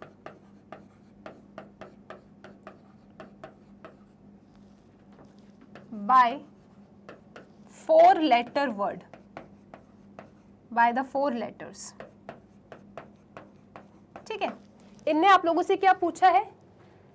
The number of 4-letter words with or without meaning which can be formed out of the letters of the word rose. तो हमने लिखा the total number of 4-letter words is same as number of ways of filling in 4 vacant places by 4 letters. जितने तरीके से मैं ये 4 खाली places को फिल कर सकती हूँ, उतने ही मेरे पास क्या बनेंगे? उतने ही मेरे पास 4-letter वर्ड्स बनेंगे. ठीक है, तो यहाँ पे ये बात क्लियर है. इन्हें पूछा है कि भैया कितने 4-letter वर्ड्स बनेंगे using this 4-letter word rose with और without meaning when repetition is not allowed. तो आपने लिखा the total number of 4-letter words is same as number of ways of filling in 4 vacant places by 4 letters. जितने तरीके से इन्हें भर सकते हैं अपन, उतने ही आपको 4-letter वर्ड्स मिलेंगे. ठीक है, आई होप यहाँ तक क्लियर है. The total number of words is same as the total number of 4-letter words is same as number of ways of filling in 4 vacant places by 4 letters. ठीक है, अब आप यहाँ पे लिखेंगे the first place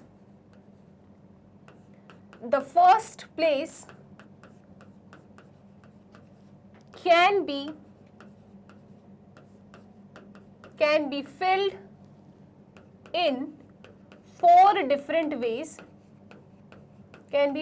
in 4 different ways, by 4 letters of the word rose. है ना, जो आप समझे हो ना बस वही आप लिख रहे हो. आपने देखा था ना, जितने तरीके से आप इन 4 प्लेसेस को भर सकते हो उतने ही आपको 4-letter वर्ड मिलेंगे. तो फर्स्ट प्लेस को आप 4 डिफरेंट तरीके से फिल कर सकते हो, right. The first place can be filled in 4 different ways by 4 letters of the word rose. 4 different ways से आप अपने 4 ऑप्शन हैं आपके पास, 4 डिफरेंट तरीके हैं आपके पास जिसके थ्रू आप फर्स्ट प्लेस को फिल कर सकते हो. ठीक है, ओके. नाउ क्वेश्चन ने कहा है कि since repetition of letter is not allowed, आप लिखेंगे since repetition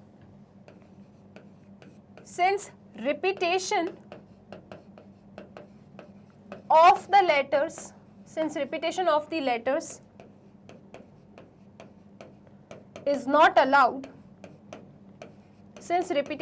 letters is not allowed, therefore आप कहेंगे कि जो therefore the second place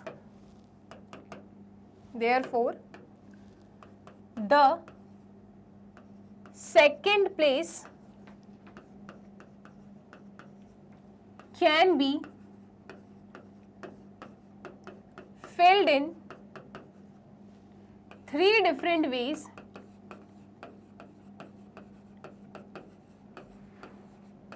by remaining 3 letters.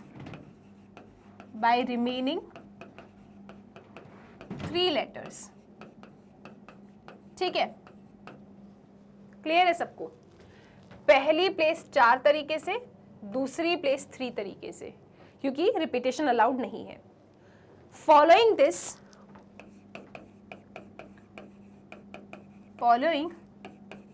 The third place can be filled by remaining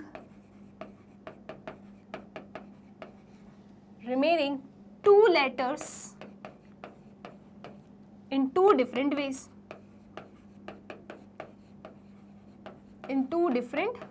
ways. है ना जी?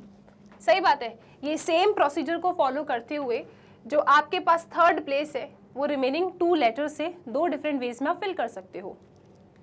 Similarly, the fourth place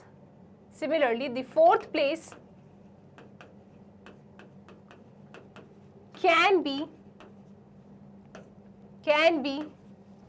filled in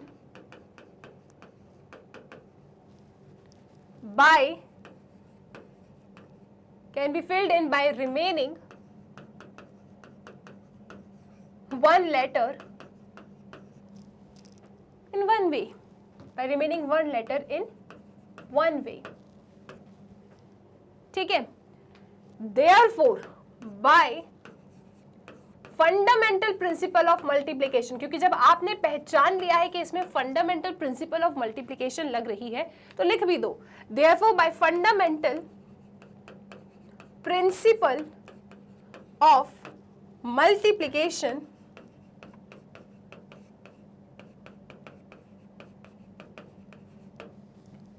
the total number of ways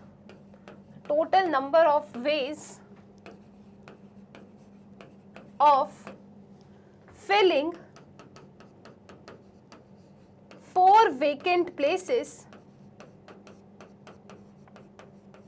is 4 into 3 into 2 into 1, that is equal to 24. Therefore, total number of 4 letter words is equal to 24. 24 4 letter words आपको मिलेंगे. इस तरीके से like आपने जो समझा वो पूरा वर्ड्स मतलब लैंग्वेज में जाके लिख दिया है. पहले समझना ज़रूरी है, जब समझ गए तो अपने हिसाब से आप लिख कर आ जाओगे, मार्क्स मिल जाएंगे आपको. ठीक है, तो इन्हें पूछा था find the number of 4 letter words with और without meaning which can be formed out of the letters of the word rows where the repetition of the letter is not allowed. ठीक है, तो एक बार जल्दी से बेटा आप इसका स्क्रीनशॉट ले लो. सबसे पहले हमने क्या लिखा, the total number of 4 letter words is same as the number of ways of filling in 4 vacant places. ये 4 vacant places को आप जितने तरीके से फिल कर सकते हो उतने ही आपको 4 लेटर वर्ड मिलेंगे. तो हमने कहा ठीक है, first place can be filled in 4 different ways by 4 letters of the word rose. पहले पोजीशन को हम 4 डिफरेंट वेज से फिल कर सकते हैं. अब क्योंकि रिपीटेशन अलाउड नहीं है तो अगर पहले पोजीशन को 4 डिफरेंट वेज से फिल किया है तो जो दूसरा पोजीशन होगा उसे आप रिमेनिंग 3 लेटर्स से 3 डिफरेंट वेज में फिल करोगे. ठीक है, the second place can be filled in 3 different ways by the remaining 3 letters of the word. क्यों? क्योंकि रिपीटेशन अलाउड नहीं है इसीलिए. और सेम इसी लॉजिक को फॉलो करते हुए आप लिखेंगे कि following this the third place. ठीक है, फर्स्ट प्लेस हो गया, सेकंड प्लेस हो गया. सेकंड प्लेस को आपने फिल किया है 3 डिफरेंट वेज से, 3 लेटर्स जो बचे थे. थर्ड प्लेस को आप किससे फिल करोगे? Following this the third place can be filled by remaining 2 letters in 2 different ways. इसी तरीके से similarly the fourth place can be filled in by remaining 1 letter in 1 way. So fundamental principle of multiplication के through जो total number of ways आपको मिल रहे हैं जिससे आप 4 वेकेंट प्लेस को फिल कर सकते हो, इट इज 24. तो इतने ही 4 लेटर वर्ड्स बन रहे हैं. कितने 4 लेटर वर्ड्स बन रहे हैं? 24 4 लेटर वर्ड्स बन रहे हैं. ठीक है, इसका स्क्रीनशॉट ले लीजिए, फिर चलेंगे आगे. तो आई होप आपने इसका स्क्रीनशॉट ले लिया है. क्वेश्चन आपको क्लियर है कि इसमें फंडामेंटल प्रिंसिपल ऑफ मल्टीप्लिकेशन क्यों लगा और इस क्वेश्चन को कैसे रिप्रेजेंट करना है. चलो एक और एग्जांपल लेते हैं आपकी बुक का. एक और एग्जांपल है given 4 flags of different colours. ठीक है, आपके पास यहाँ पे क्या गिवन है? आपके पास यहाँ पे 4 फ्लैग्स गिवन है डिफरेंट कलर के. ठीक है, तो अपन थोड़ा समझने के लिए ऐसा बना लेते हैं कि सपोज कर लीजिए कि एक फ्लैग है आपके पास यहाँ पे येलो कलर का. ऐसा गिवन नहीं है, हम समझने के लिए ऐसा लेके चल रहे हैं क्योंकि 4 डिफरेंट कलर्स हैं तो हमको एकदम फील आना चाहिए इस क्वेश्चन का. ठीक है, तो मेरे पास 4 फ्लैग्स हैं अलग अलग कलर के, 4 फ्लैग्स ऑफ डिफरेंट कलर. ठीक है, तो मैंने यहाँ पे 4 फ्लैग्स बना लिए डिफरेंट कलर के. ठीक है, चलो एक और ले लेते हैं अपन, एक वाइट ले लो. तो इस तरीके से आपके पास इस क्वेश्चन में गिवन है कि आप लोगों के पास 4 फ्लैग्स हैं डिफरेंट कलर के. ठीक है, ये आपके पास गिवन है. How many different signals can be generated if a signal requires the use of 2 flags one below the other. इनका पूछना है कि आप कितने डिफरेंट सिग्नल्स बना सकते हो। ठीक है, क्या पूछना है इनका, how many different signals can be generated, कितने डिफरेंट सिग्नल्स आप बना सकते हो if a signal requires the use of 2 flags. अगर सिग्नल में क्या है, 2 फ्लैग्स चाहिए, one below the other. That means आपको ऐसा सिग्नल बनाना है कि मान लीजिए अगर एक फ्लैग आपका ऊपर है, ठीक है, आपको किसी 2 फ्लैग की हेल्प से सिग्नल बनाना है, हमने आपको 4 फ्लैग दिए हैं। ठीक है, इन्हें क्या बोला है, given 4 flags of different colours, how many different signals can be generated if a signal requires the use of 2 flags one below the other।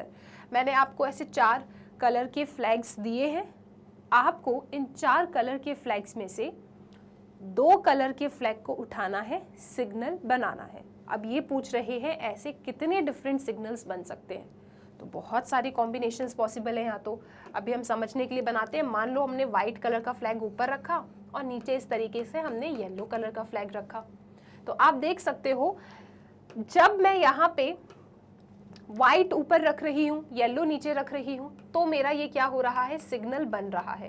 क्योंकि इन लोगों ने कहा है कि सिग्नल कब बनेगा, सिग्नल तब बनेगा जब आप 2 फ्लैग्स की हेल्प लेते हो। If a signal requires the use of 2 flags, signal कैसे बना रहे हो, एक फ्लैग को ऊपर रख रहे हो, दूसरे फ्लैग को नीचे रख रहे हो, तब आपका सिग्नल बन रहा है। ठीक है, तो सिग्नल बनाना यहाँ पे क्या है, सिग्नल बनाना यहाँ पे आपका काम है, this is your job. Okay, और ये जॉब जो है 2 सब जॉब में डिवाइडेड है।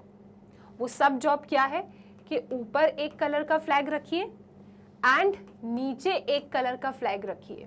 ठीक है, ये जो आपका जॉब है यहाँ पे इस क्वेश्चन में, वो जॉब क्या है, जॉब है बेटा सिग्नल बनाना। और ये जॉब जो है आपका, ये 2 सब जॉब में डिवाइडेड है, जॉब 1 एंड जॉब 2। जॉब है सिग्नल बनाना एंड ये जो जॉब है 2 सब जॉब में डिवाइडेड है, जॉब 1 एंड जॉब 2। आपका सिग्नल कब बनेगा, जब आप ऊपर एक फ्लैग रखें एंड नीचे भी एक फ्लैग रखें, तभी सिग्नल बनेगा। यानी मेरा ये काम कंप्लीट कब माना जाएगा, जब मैं अपना काम 1 एंड काम 2 दोनों करूं। तो जब कोई काम 2 सब काम में डिवाइडेड है, 2 सब जॉब में डिवाइडेड है, और जब ये दोनों के दोनों सब जॉब कंप्लीट होंगे, तब मेरा ये जॉब कंप्लीट माना जाएगा। दैट मीन्स 100% इस क्वेश्चन को सॉल्व मुझे करना है फंडामेंटल प्रिंसिपल ऑफ मल्टीप्लिकेशन से। यहाँ पे कहीं नहीं लिखा था कि 4 फ्लैग्स ऑफ डिफरेंट कलर्स हैं, how many different signals can be generated if the signal requires the use of 2 flags one below the other. कहीं पे भी नहीं लिखा था कि क्लास में बच्चे हैं बॉयज़ एंड गर्ल्स, मुझे एक फंक्शन में अपने क्लास को रिप्रेजेंट करने के लिए बॉय एंड गर्ल चाहिए। ऐसा डायरेक्टली नहीं लिखा था, एक्सप्लिसिटली कहीं नहीं लिखा इस क्वेश्चन में, राइट। इस क्वेश्चन में जो ये एंड है ये छिपा हुआ है, ये आपको खुद समझना पड़ेगा। तो जब आपने वो प्रिंसिपल को पहचान लिया ना, तब आप आसानी से फंडामेंटल प्रिंसिपल ऑफ मल्टीप्लिकेशन और एडिशन में डिफरेंस समझ पाओगे और जो भी प्रिंसिपल है उसे लगा पाओगे। तो इस क्वेश्चन में हमको साफ साफ समझ में आ रहा है कि हमारा जो काम है 2 सब काम में डिवाइडेड है, और जब ये दोनों सब काम कंप्लीट होंगे तब मेरा ये काम कंप्लीट होगा। अब इस काम को कंप्लीट करने के लिए कितने वेज अवेलेबल हैं, कितने अलग अलग तरीके के सिग्नल बन सकते हैं, ये हमसे पूछा जा रहा है। तो मैं देखूंगी यार पहले काम को कंप्लीट करने के लिए मेरे पास कितने ऑप्शंस हैं, दूसरे काम को कंप्लीट करने के लिए मेरे पास कितने ऑप्शंस हैं। तो मैं देख सकती हूँ कि मेरा पहला काम क्या है कि ये 2 वेकेंट प्लेस हैं, इन 2 वेकेंट प्लेस में, ठीक है, मेरा काम क्या है, दिस इज जॉब 1, जॉब 2, मुझे बनाना है सिग्नल। तो इस सिग्नल में मुझे ऊपर भी एक फ्लैग रखना है एंड नीचे भी एक फ्लैग रखना है। तो ऊपर फ्लैग रखने के लिए मेरे पास कितने ऑप्शंस अवेलेबल हैं, 1 2 3 4। तो ऊपर फ्लैग रखने के लिए मेरे पास 4 ऑप्शंस अवेलेबल है। मान लीजिए कि मैंने व्हाइट कलर का फ्लैग ऊपर रख दिया है, तो अब नीचे इस पोजीशन को फिल करने के लिए मेरे पास कितने फ्लैग्स हैं, 1 2 3, सो दिस इज 3। अब क्योंकि ऊपर भी फ्लैग रखना है नीचे भी फ्लैग रखना है, तभी मेरा सिग्नल बनेगा। तो total number of different signals जो मुझे मिलेंगे वो कितना होगा जी, 4 × 3 दैट इज इक्वल टू 12। और ये मैंने कैसे उड़ाया, ये मैंने फंडामेंटल प्रिंसिपल ऑफ मल्टीप्लिकेशन से उड़ाया। क्या हमें क्वेश्चन समझ में आ रहा है कि इसमें फंडामेंटल प्रिंसिपल ऑफ मल्टीप्लिकेशन क्यों लग रही है? आई होप ये क्लियर है, राइट। चलो जी, अब यहाँ पे बहुत ऑब्वियस है कि रिपीटेशन अलाउड नहीं है। क्वेश्चन में नहीं लिखा है, आप क्वेश्चन की भावनाओं को समझो। आपके पास 4 ही तो कलर के फ्लैग है, अगर एक ऊपर चिपका दिया तो क्या आप रिपीटेशन कर पाओगे? नहीं कर पाओगे। मतलब ये क्वेश्चन अंडरस्टूड है कि इस क्वेश्चन में रिपीटेशन अलाउड नहीं है। अगर आपने व्हाइट कलर का फ्लैग ऊपर रखा है तो आपके पास तो बचा ही नहीं है व्हाइट कलर का फ्लैग जिसे आप नीचे रख सको। That means repetition is not allowed, क्योंकि ऑप्शन ही इतने हैं आपके पास। इस तरीके से आपने इस पूरे क्वेश्चन को डिकोड कर लिया, इसके लॉजिक को समझ लिया और आप अपने आंसर तक पहुंच गए। The answer is 12। अब बारी है लिखने की। लिख कर कैसे आएंगे? किस किस को ये क्वेश्चन समझ में आया? कोई परेशानी तो नहीं आ रही ना कि फंडामेंटल प्रिंसिपल ऑफ मल्टीप्लिकेशन क्यों लग रहा है यहाँ पे देखो बेटा, हो क्या रहा था ना, आपका जो काम था वो क्या था कि आप इधर भी फिल करें, इधर भी फिल करें किसी फ्लैग को, ठीक है? तभी आपका सिग्नल बनेगा, क्योंकि इन्हें कहा है कि जो सिग्नल है उसमें 2 फ्लैग्स हमको चाहिए। The signal requires the use of 2 flags, one below the other. आपको ऊपर भी एक फ्लैग रखना है, नीचे भी एक फ्लैग रखना है, तभी ओवरऑल आपका सिग्नल बनेगा। तो सिग्नल बनाना आपका काम हो गया। ये काम 2 सब काम में डिवाइडेड है। जब ऊपर भी आप एक झंडा रखते हो, जब ऊपर भी आप एक फ्लैग रखते हो, नीचे भी जब आप एक फ्लैग रखते हो, तब जाके आपका सिग्नल बनता है। क्लियर है बात? राइट, दोनों काम करने पड़ेंगे तभी काम कंप्लीट होगा। इसका मतलब फंडामेंटल प्रिंसिपल ऑफ मल्टीप्लिकेशन। अब ऊपर मेरे पास यहाँ पे फ्लैग रखने के लिए कितनी अवेलेबिलिटी है, कितने वेज हैं, कितने ऑप्शन है? मेरे पास 4 ऑप्शंस हैं। इन चारों में से मैं कोई भी एक रख सकती हूँ यहाँ पे। लेकिन जब मैंने एक यहाँ पे रख दिया है तो इट्स वेरी ऑब्वियस कि जब मैं यहाँ नीचे किसी फ्लैग को रखने जाऊंगी तो मेरे पास कितना ऑप्शन होगा? डेफिनेटली जो एक यहाँ रख दिया है, सपोज व्हाइट रख दिया, तो व्हाइट तो ऑप्शन में नहीं बचा, तो कितना ऑप्शन में बचा? जो रिमेनिंग है, रिमेनिंग कितना है? 3। तो ऊपर 4 नीचे 3। जब यहाँ भी फिल करोगे, यहाँ भी फिल करोगे, तभी सिग्नल बनेगा, तभी काम कंप्लीट होगा। That means we have to apply fundamental principle of multiplication. And according to fundamental principle of multiplication, अगर जॉब 1 m तरीके से हो सकता है, जॉब 2 n तरीके से हो सकता है, तो जो पूरा प्रोसीजर है आपके काम को कंप्लीट करने का, जॉब 1 एंड जॉब 2 को करने का, that is m into n। तो यहाँ पे ये 4 तरीके से, ये 3 तरीके से, तो 4 into 3 इज 12। तो 12 तरीके से आप यहाँ पे अपने सिग्नल को बना सकते हो। सो 12 डिफरेंट सिग्नल्स आपको यहाँ मिलेंगे। सो this is the logic of the question. Logic समझ गए, आंसर आ गया। अब बस आपको शब्दों से खेलना है, जो आप समझे हो बस आपको वो ही लिखना है यहाँ पे, ठीक है? तो आप लिखेंगे the total number of signals, क्योंकि इन्हें पूछा है ना how many different signals can be generated, तो आप लिखेंगे द टोटल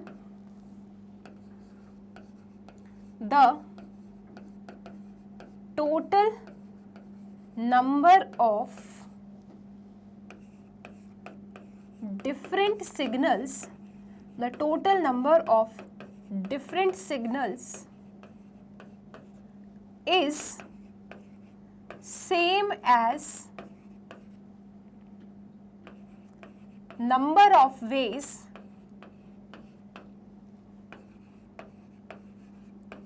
of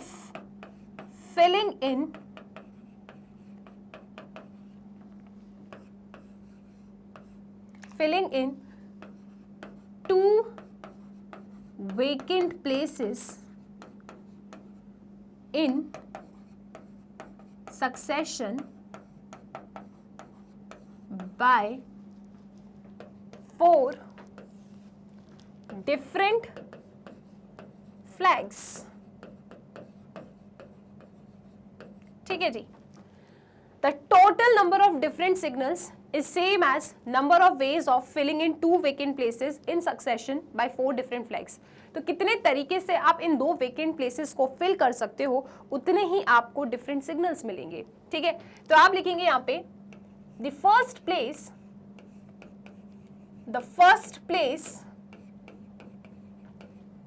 ठीक है, the first place can be filled in, the first place can be filled in 4 different ways, can be filled in 4 different ways by any of the 4 flags of different colors।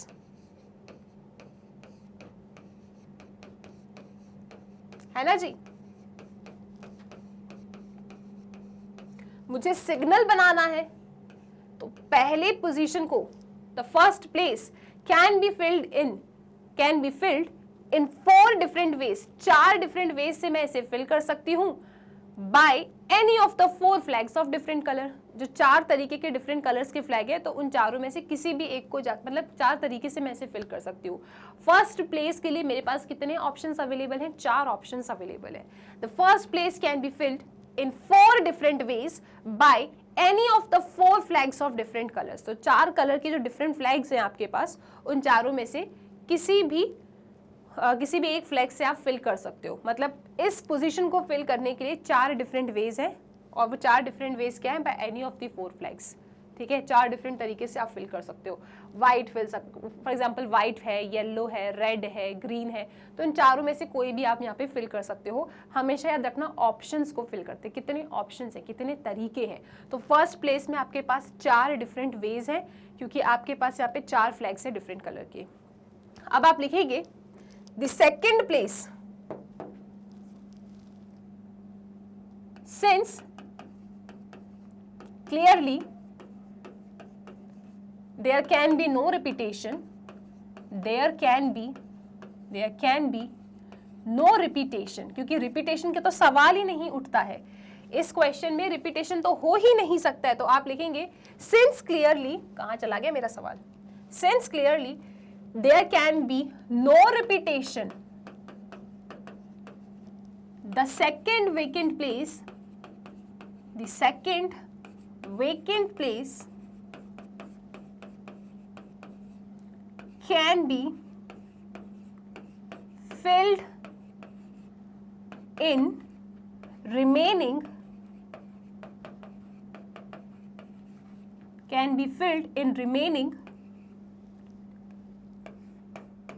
3 flags, can be filled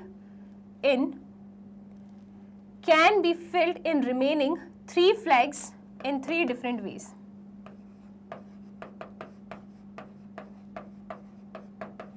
ठीक है जी, क्योंकि repetition का तो सवाल ही नहीं उठता है। 4 different colour के फ्लैग है, एक ऊपर चिपका दिया, तो नीचे फिल करने के लिए 3 जो रिमेनिंग फ्लैग्स है उनको ही आप 3 डिफरेंट वेज में अरेंज कर सकते हो। ठीक है, since clearly there can be no repetition, the second vacant place can be filled by remaining 3 flags। ठीक है, can be filled by remaining 3 flags in 3 different ways। जो भी रिमेनिंग 3 फ्लैग्स हैं उनको 3 डिफरेंट वेज में आप जाके फिल कर सकते हो। फिर आप लिखेंगे by fundamental principle of multiplication, पूरा लिखेंगे आप लोग, by फंडामेंटल प्रिंसिपल। देखो आपने अगर ये प्रिंसिपल पहचाना है तो आपको लिखने का हक भी बनता है, पूरा लिख कर आओगे। by fundamental principle of multiplication, the total number of different signals is equal to 4 into 3, that is equal to 12। So 12 different signals बेटा आपको इसमें मिलेंगे। इस तरीके से आपने इस क्वेश्चन को फिनिश किया। आई होप ये क्वेश्चन क्लियर है। इसका स्क्रीनशॉट लीजिए, फिर चलेंगे आगे। सो आई होप ये क्वेश्चन क्लियर है, कोई दिक्कत नहीं है। देखो अगर आप समझ गए लॉजिक, आप लिख दोगे अपने तरीके से, सही लिखोगे, आपको मार्क्स मिल जाएगा। ठीक है, ओके चलो। नेक्स्ट एग्जाम्पल है आपकी बुक एनसीईआरटी का। How many 2 digit even numbers can be formed from the digits 1, 2, 3, 4 and 5 if the digits can be repeated. पहले क्वेश्चन समझते हैं, अच्छे क्वेश्चन होते हैं ये वाले। How many 2 digit even numbers can be formed. यहाँ पे आपका काम क्या है, आपका जॉब क्या है? यहाँ पे आपका जॉब है 2 डिजिट इवन नंबर बनाना। 2 डिजिट इवन नंबर बनाना आपका जॉब है।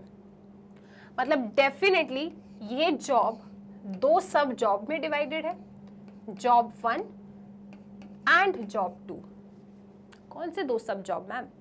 बेटा 2 डिजिट इवन नंबर बनाना है। 2 डिजिट यानी आपको 2 प्लेसेस फिल करनी है। ठीक है, तो मैंने कह दिया कि जॉब 2 है यूनिट्स प्लेस को फिल करना, यूनिट प्लेस को फिल करना। जॉब 1 है टेंस प्लेस को फिल करना। जॉब 2 क्या है, यूनिट्स प्लेस को फिल करना, जॉब 1 क्या है, टेंस प्लेस को फिल करना, ठीक है। क्योंकि जब units place and tens place दोनों फिल होगा तभी 2 डिजिट नंबर मिलेगा। तो यहां पे जो आपका जॉब है, ये जॉब तब कंप्लीट माना जाएगा जब जॉब 1 एंड जॉब 2 दोनों कंप्लीट हो। और जब भी एंड का सेंस मिले, दैट मीन्स हमें अप्लाई करना है फंडामेंटल प्रिंसिपल ऑफ मल्टीप्लिकेशन। क्योंकि ये काम क्या है आपका, 2 डिजिट इवन नंबर बनाना, मतलब आपको यूनिट्स प्लेस भी भरना पड़ेगा, टेंस प्लेस भी भरना पड़ेगा। जब ये दोनों प्लेसेस को फिल करोगे तभी तो 2 डिजिट नंबर मिलेगा। तो मैंने कह दिया ठीक है, मेरा काम 2 सब काम में डिवाइडेड है। जॉब 2 है मेरा यूनिट्स प्लेस को फिल करना, जॉब 1 है मेरा टेंस प्लेस को फिल करना। और जब ये दोनों ही प्लेसेस फिल होगी तभी क्या होगा, तभी मेरा नंबर बनेगा।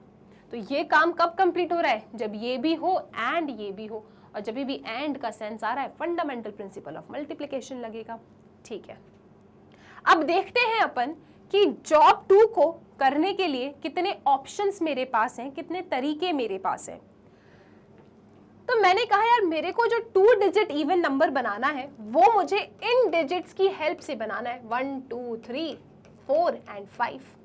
ये 5 डिजिट्स की हेल्प से मुझे 2 डिजिट इवन नंबर बनाना है। और साथ में मेरे ऊपर एक रेस्ट्रिक्शन है कि डिजिट्स कैन बी, अच्छा रिपीटेड, बहुत अच्छी बात है। If the digits can be repeated, क्या कह दिया इन लोगों ने कि आप डिजिट को रिपीट कर सकते हो, ठीक है। रिपीटेशन यहाँ पे अलाउड है इस क्वेश्चन में, ओके।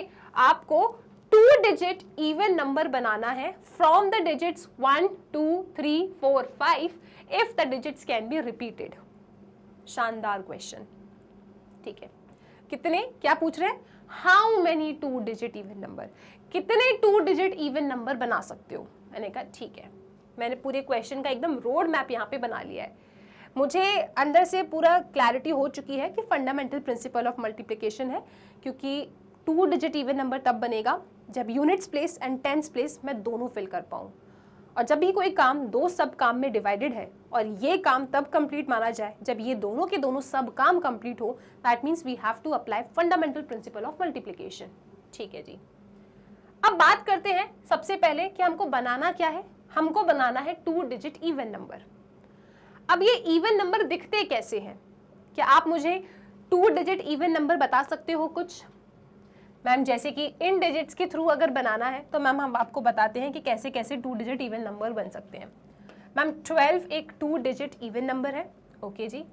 मैम 14 एक 2 डिजिट इवन नंबर है, ठीक है। क्योंकि मैम रिपीटेशन भी अलाउड है तो 22 भी आप इसमें एक 2 डिजिट इवन नंबर ले सकते हो, क्योंकि repetition is allowed, the digits can be repeated. जो डिजिट यहाँ लिख रहे हो वो इधर भी लिख सकते हो, साफ साफ क्वेश्चन वालों ने कहा है, ठीक है। और बताइए इवन नंबर, मैम 24, ओके जी। मैम 42, ठीक है। मैम 44, ठीक है, क्योंकि रिपीटेशन अलाउड है, राइट। इस तरीके से 32, क्योंकि ये भी एक इवन नंबर है।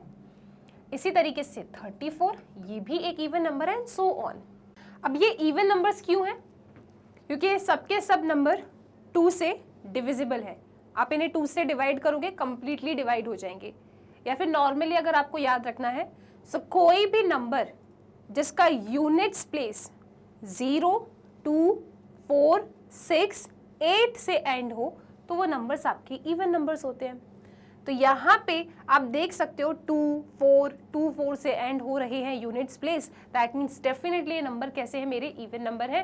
और नॉर्मल सी भाषा में ये सब के सब मेरे 2 से डिविजिबल है, that's why they are even number, okay, ठीक है। तो इन लोगों ने कहा है, क्वेश्चन वालों ने कहा है कि 2 डिजिट इवन नंबर बनाओ। अब इवन नंबर बनाना है, दैट मीन्स हमारे पास बाय डिफॉल्ट इस क्वेश्चन में एक रेस्ट्रिक्शन आ गई है। और वो रेस्ट्रिक्शन क्या आ गई है हमारे पास इस क्वेश्चन में, कि अगर आपके 2 डिजिट नंबर को इवन नंबर बनना है तो बेटा उसके यूनिट्स प्लेस पे क्या होना चाहिए, उसके यूनिट्स प्लेस पे 2 या 4 के अलावा कोई और तो हो ही नहीं सकता इन नंबर्स में से।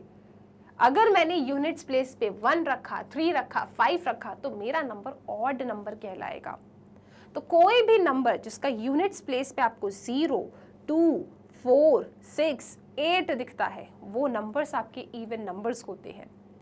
तो यहाँ पे मेरे पास उन नंबर्स में से अवेलेबिलिटी किस किस की है, 2 and 4 की। दैट मीन्स 100% मेरे यूनिट्स प्लेस पे इन दो नंबर के अलावा कोई और नंबर तो आ ही नहीं सकता अगर मेरे नंबर को इवन नंबर बनना है तो। ठीक है, इन 5 डिजिट्स में से बनाना है ना मुझे इवन नंबर, तो इन पांचों में से अगर यूनिट्स प्लेस पे 2 या 4 आता है तब भी मेरा नंबर इवन कहलाएगा। ये बात सबको क्लियर है? Okay, that means by default अपने आप खुद ब खुद इस क्वेश्चन में रेस्ट्रिक्शन क्या आ गया कि आप यूनिट्स प्लेस पे सिर्फ और सिर्फ 2 ही तरीके से फिलिंग कर सकते हो। सिर्फ 2 ही ऑप्शन है आपके पास यूनिट्स प्लेस में डिजिट को फिल करने के लिए, एंड वो 2 ऑप्शंस क्या है आपके पास, आइदर 2 और 4। सो यहाँ पे मैंने ऑप्शंस भरे हैं, तरीके भरे हैं कि कितने तरीके हैं मेरे पास यूनिट्स प्लेस को फिल करने के लिए। मेरे पास सिर्फ और सिर्फ 2 ही ऑप्शंस अवेलेबल है, क्योंकि अगर नंबर को इवन बनना है तो definitely out of these 5 digits मेरे यूनिट्स प्लेस में या तो 2 हो सकता है या तो 4 हो सकता है, तभी मेरा नंबर इवन नंबर बनेगा। All good. लेकिन मेरे पास यहाँ पे टेंस प्लेस में भरने के लिए कोई रिस्ट्रिक्शन नहीं है।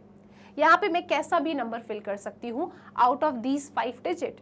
और प्लस पॉइंट मेरे पास क्या है कि रिपीटेशन इज अलाउड। यहाँ पे आप रिपीटेशन कर सकते हो। तो इस टेंस प्लेस पे आप इन 5 नंबर में से, इन 5 डिजिट में से कोई भी डिजिट फिल कर सकते हो, क्योंकि यहाँ पे रिपीटेशन अलाउड है, राइट? तो डेफिनेटली यहाँ फिल करने के लिए आपके पास पूरे 5 के 5 ऑप्शंस हैं। सो टेंस प्लेस को फिल करने के लिए 5 वेज हैं। यूनिट्स प्लेस को फिल करने के लिए आपके पास 2 वेज हैं। जब आप टेंस एंड यूनिट्स प्लेस दोनों पोजीशन को फिल करोगे तभी आपका काम कंप्लीट होगा। दैट मीन्स आपके पास टोटल 2 डिजिट इवन नंबर कितने बनेंगे, 5 × 2 दैट इज इक्वल टू 10। सो आपके पास टोटल 10 2 डिजिट इवन नंबर्स बनेंगे इस क्राइटेरिया को फिलफिल करते हुए। क्या ये बात क्लियर है? क्योंकि ये काम तो तभी कंप्लीट हो रहा है ना जब आप units place and tens place दोनों को फिल करते हो। तो जब कोई काम किसी सब काम में डिवाइडेड है और जब ये दोनों के दोनों सब काम हो तभी आपका काम कंप्लीट माना जाए। That means we have to apply fundamental principle of multiplication. तो यहाँ पे आपने 5 × 2 दैट इज 10 कर दिया, और 10 कितने हैं यहाँ पे, 10 यहाँ पे 2 डिजिट इवन नंबर्स हैं। सो आई होप क्वेश्चन का कंसेप्ट आपको क्लियर हो चुका है। अब इसके लिखने के बारे में अपन चर्चा करते हैं। तो आप लिखेंगे यहाँ पे for a number to be even, for a number to be even, for a number to be even it must have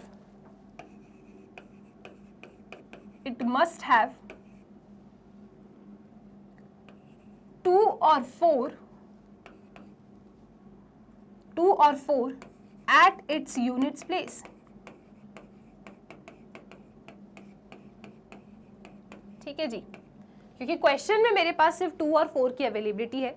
6 8 0 होता तो मैं उसको भी लिखती। ठीक है, तो यहाँ पे लिखेंगे for a number to be even it must have 2 और 4 at its units place. Therefore, so units place can be filled in 2 ways। ठीक है ना? अगर मेरे नंबर को इवन नंबर बनना है, for a number to be even it must have 2 और 4 एट इट्स यूनिट्स प्लेस। इस क्वेश्चन के अकॉर्डिंग अगर मेरे 2 डिजिट नंबर को इवन बनना है और जो मेरे पास डिजिट है जिनके थ्रू मुझे इवन नंबर बनाना है, तो for a number to be even it must have 2 और 4 at its units place. So units place can be filled in 2 ways। Now since repetition is allowed, ठीक है, since digits can be repeated, therefore tens place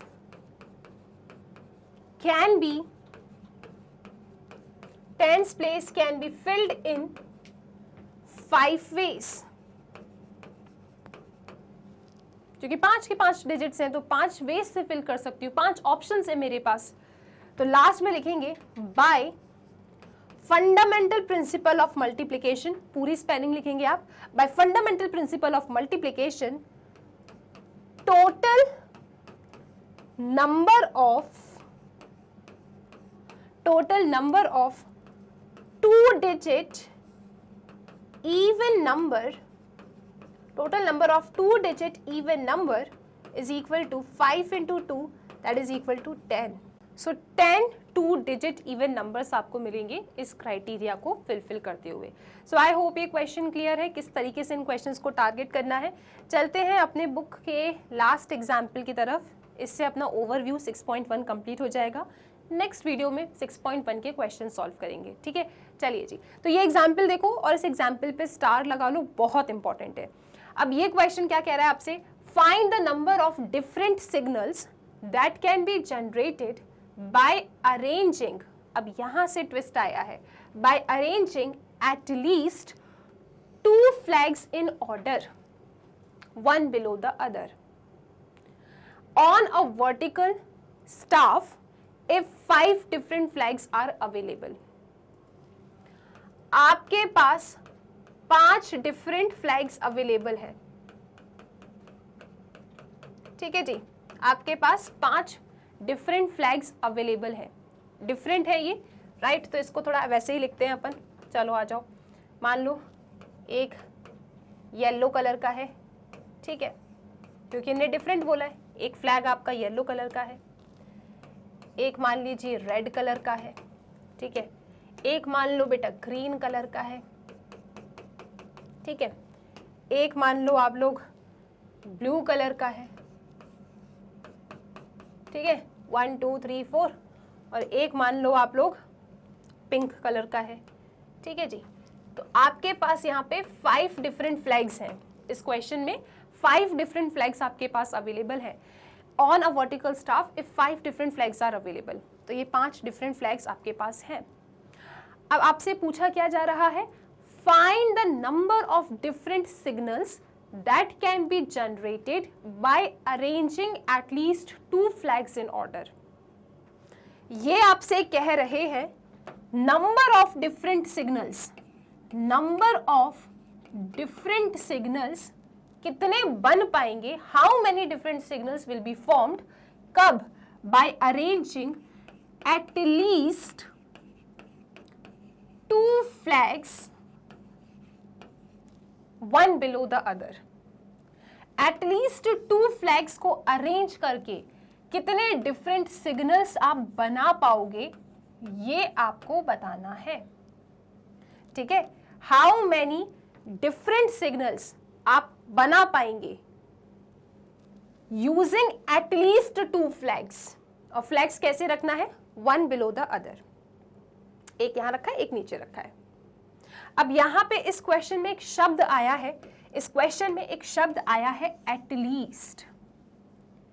आप कितने different signals बना पाओगे by arranging at least 2 flags in order. ठीक है, at least 2 flags. How many flags we have, 5 flags, 1 2 3 4 5. आपको signal बनाना है by arranging at least 2 flags. अब ये एट लीस्ट का क्या मतलब है, ये एट लीस्ट 2 flag का क्या मतलब है, इसका मतलब है कि आप सिग्नल बना सकते हो. Signal can be made either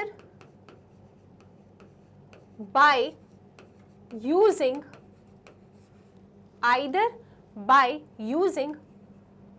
2 flag,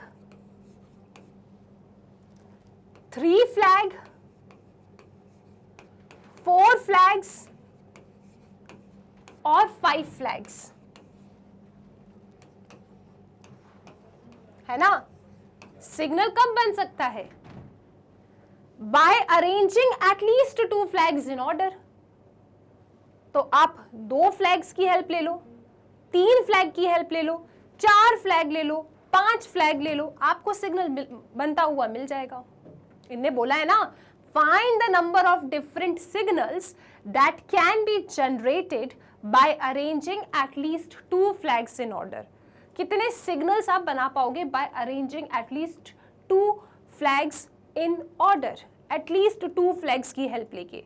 तो एटलीस्ट 2 फ्लैग्स का मतलब क्या है, 2 या 2 से ज्यादा। आप 2 फ्लैग के थ्रू भी सिग्नल बना सकते हो, 3 फ्लैग के थ्रू भी सिग्नल बना सकते हो, 4 फ्लैग के थ्रू भी सिग्नल बना सकते हो और 5 फ्लैग के थ्रू भी सिग्नल बना सकते हो, क्योंकि इनने कहा है भैया एटलीस्ट 2 फ्लैग्स। एटलीस्ट शब्द का मतलब होता है, अगर मैं आपको नॉर्मली समझाऊं ताकि आप जिंदगी में कभी ना भूलो, एटलीस्ट शब्द का क्या मतलब होता है। फॉर एग्जाम्पल, आपने स्कूल में पेपर दिया, मैम वो तो देना ही पड़ता है, ठीक है, फिर आपको पेपर मार्क्स मिल गए, अब आप बड़े कंफ्यूज हो गए, पता नहीं मैं पास हूं भी या नहीं हूं। तो आपने टीचर से पूछा, टीचर मुझे पास होने के लिए कम से कम कितना मार्क्स चाहिए।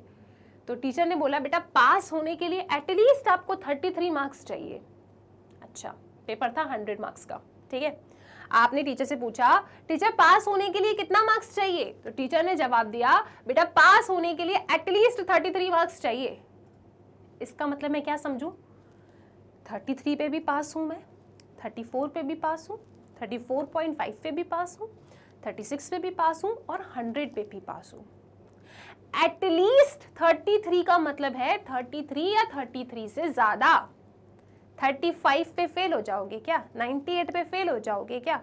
पास होने के लिए एटलीस्ट 33 चाहिए भैया। 33 या 33 से ज्यादा आएंगे तो आप पास हो, ठीक है। आप कभी नहीं भूलोगे एटलीस्ट का मतलब क्या है। तो कभी भी अगर एटलीस्ट में कंफ्यूज हो जाओ, बस ये सोचना पास होने के लिए एटलीस्ट 33 चाहिए, इसका मतलब 33 या 33 से ज्यादा भी आएगा तो भी पास होंगी मैं। अब इनने क्या बोला, सिग्नल बनाने के लिए एटलीस्ट 2 फ्लैग चाहिए आपको, सिग्नल बनाने के लिए एटलीस्ट 2 फ्लैग चाहिए। तो भैया 2 फ्लैग पे भी सिग्नल बनेगा, 3 पे भी बनेगा, 4 पे भी बनेगा, 5 पे भी बनेगा, परंतु 6 पे नहीं बनेगा, क्योंकि मेरे पास 5 तक ही लिमिटेशन है। टोटल फ्लैग्स मेरे पास 5 है। तो या तो बेटा मैं 2 फ्लैग का सिग्नल बना दूंगी, या मैं 3 फ्लैग्स के थ्रू सिग्नल बना दूंगी, या फिर मैं 4 फ्लैग के थ्रू सिग्नल बना दूंगी, या फिर मैं 5 फ्लैग के थ्रू सिग्नल बना दूंगी। ठीक है, क्लियर है सबको, राइट। तो ये इस क्वेश्चन की कहानी है। अब इसको और अच्छे से समझना पड़ेगा। यहां पे इस क्वेश्चन में आपने देखा कि एटलीस्ट 2 फ्लैग से सिग्नल बन रहा है। तो यहां पे मुझे सिग्नल 2 फ्लैग लेने पे भी मिलेगा। व्हाइट, येलो मैंने यूज किया ना वहां पे, चलो व्हाइट लेते हैं। मैं सिग्नल 2 फ्लैग के थ्रू भी बना सकती हूं, मैं सिग्नल 3 फ्लैग के थ्रू भी बना सकती हूं,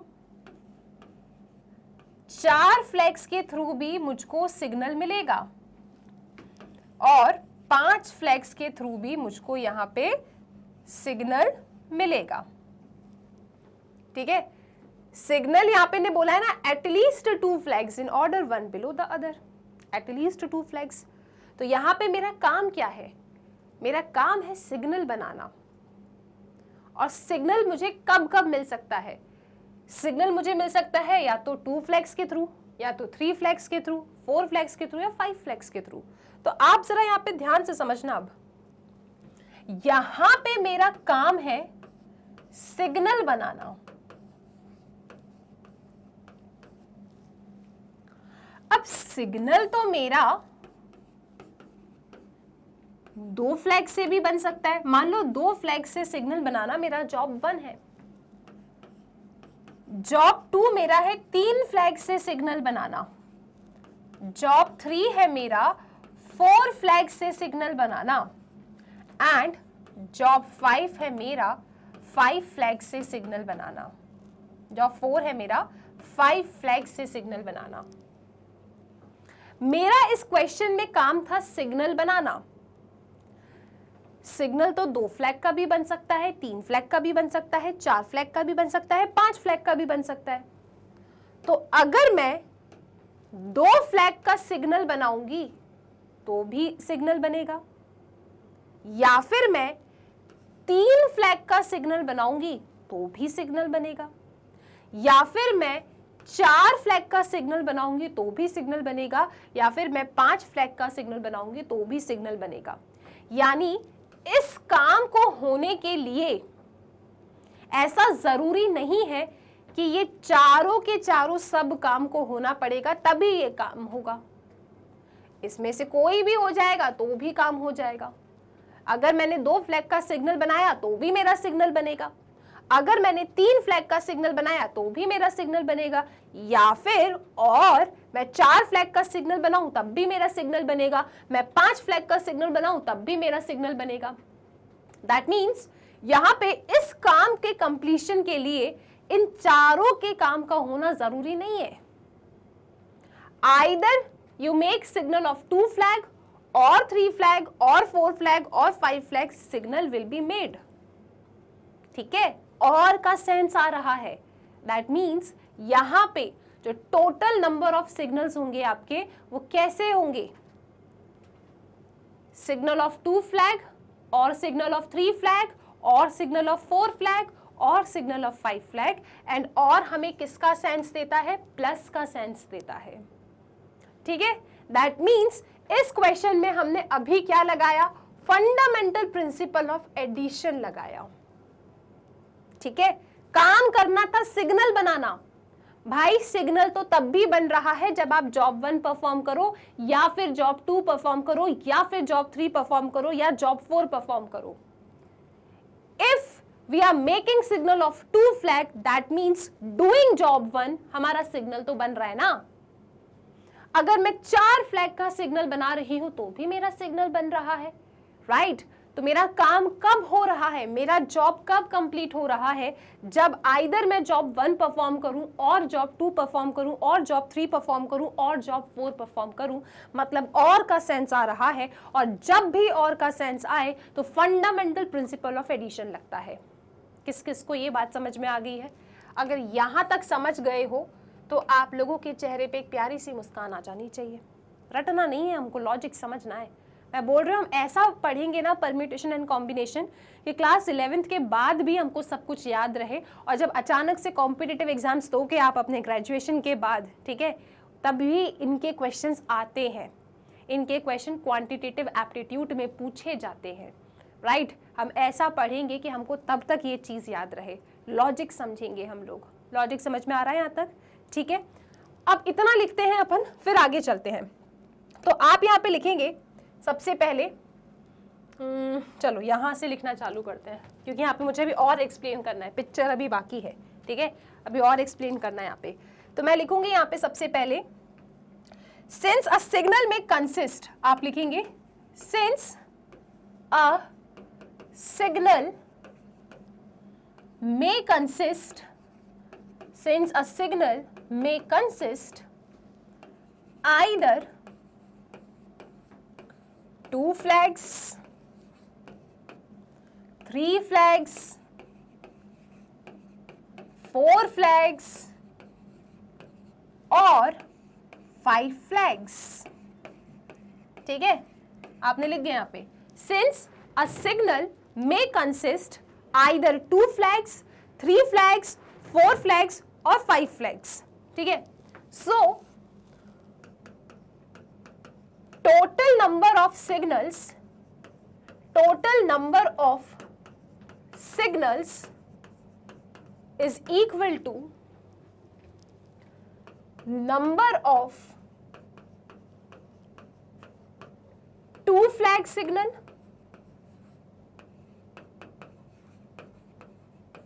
प्लस नंबर ऑफ, है ना, और का सेंस आ रहा है मतलब प्लस, तो टोटल नंबर ऑफ सिग्नल्स कितने होंगे, टोटल नंबर ऑफ सिग्नल्स कितने होंगे, देखो यहाँ पे, ये काम आपका कंप्लीट कब हो सकता है, जब either of this job is performed.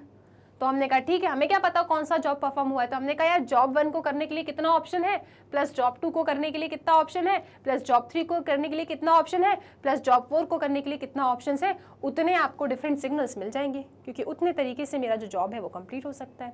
ठीक है, तो यहाँ पे हमने वही चीज लिखी कि the total number of signals is equal to number of 2 flag signals plus number of 3 flag signals.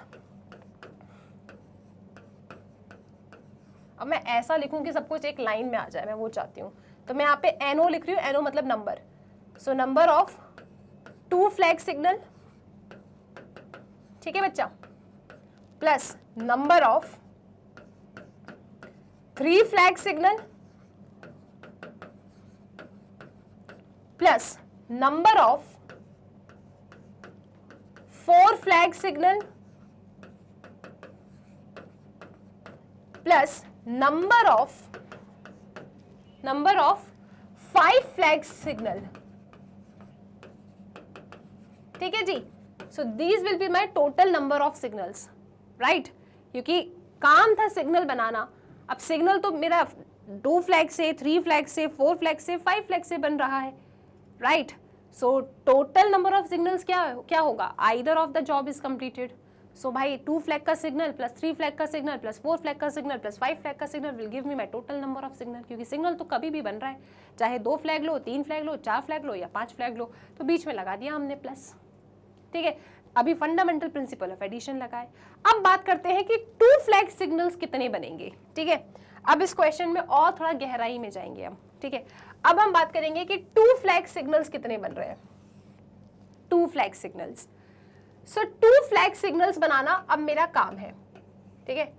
मेरा जॉब 1 क्या था, जॉब 1 मैंने लिखा है, मेरा जॉब 1 था 2 फ्लैग सिग्नल्स बनाना, ठीक है जी। अब ये 2 फ्लैग सिग्नल बनाना है, इसका मतलब मेरा जो ये जॉब 1 है इसमें मुझे 2 सब जॉब दिखाई दे रहे हैं, जॉब 1 में 2 सब जॉब दिखाई दे रहे हैं, राइट, क्योंकि सिग्नल कैसे बनाना है, 2 फ्लैग से बनाना है। तो 2 फ्लैग से बनाना है मतलब ऊपर भी एक फ्लैग आना चाहिए एंड नीचे भी एक फ्लैग आना चाहिए। जब ऊपर भी फ्लैग आएगा, नीचे भी फ्लैग आएगा, तभी तो मेरा पूरा 2 फ्लैग सिग्नल बनेगा। मतलब 2 फ्लैग सिग्नल बनाने के लिए मेरे जॉब 1-1 को भी होना है और जॉब 1-2 को भी होना है। जब ये दोनों होगा परफॉर्म, तभी मुझे 2 फ्लैग सिग्नल मिलेगा। मतलब अब यहां पे मुझे किसका सेंस आ रहा है, फंडामेंटल प्रिंसिपल ऑफ मल्टीप्लिकेशन का सेंस आ रहा है ना जी। तो ये 2 फ्लैग सिग्नल कब बनेगा, जब ये भी हो और ये भी हो। मैंने कहा ठीक है, how many flags I have, 5 flags, and पांचों के पांचों फ्लैग कैसे हैं, डिफरेंट कलर्स के हैं।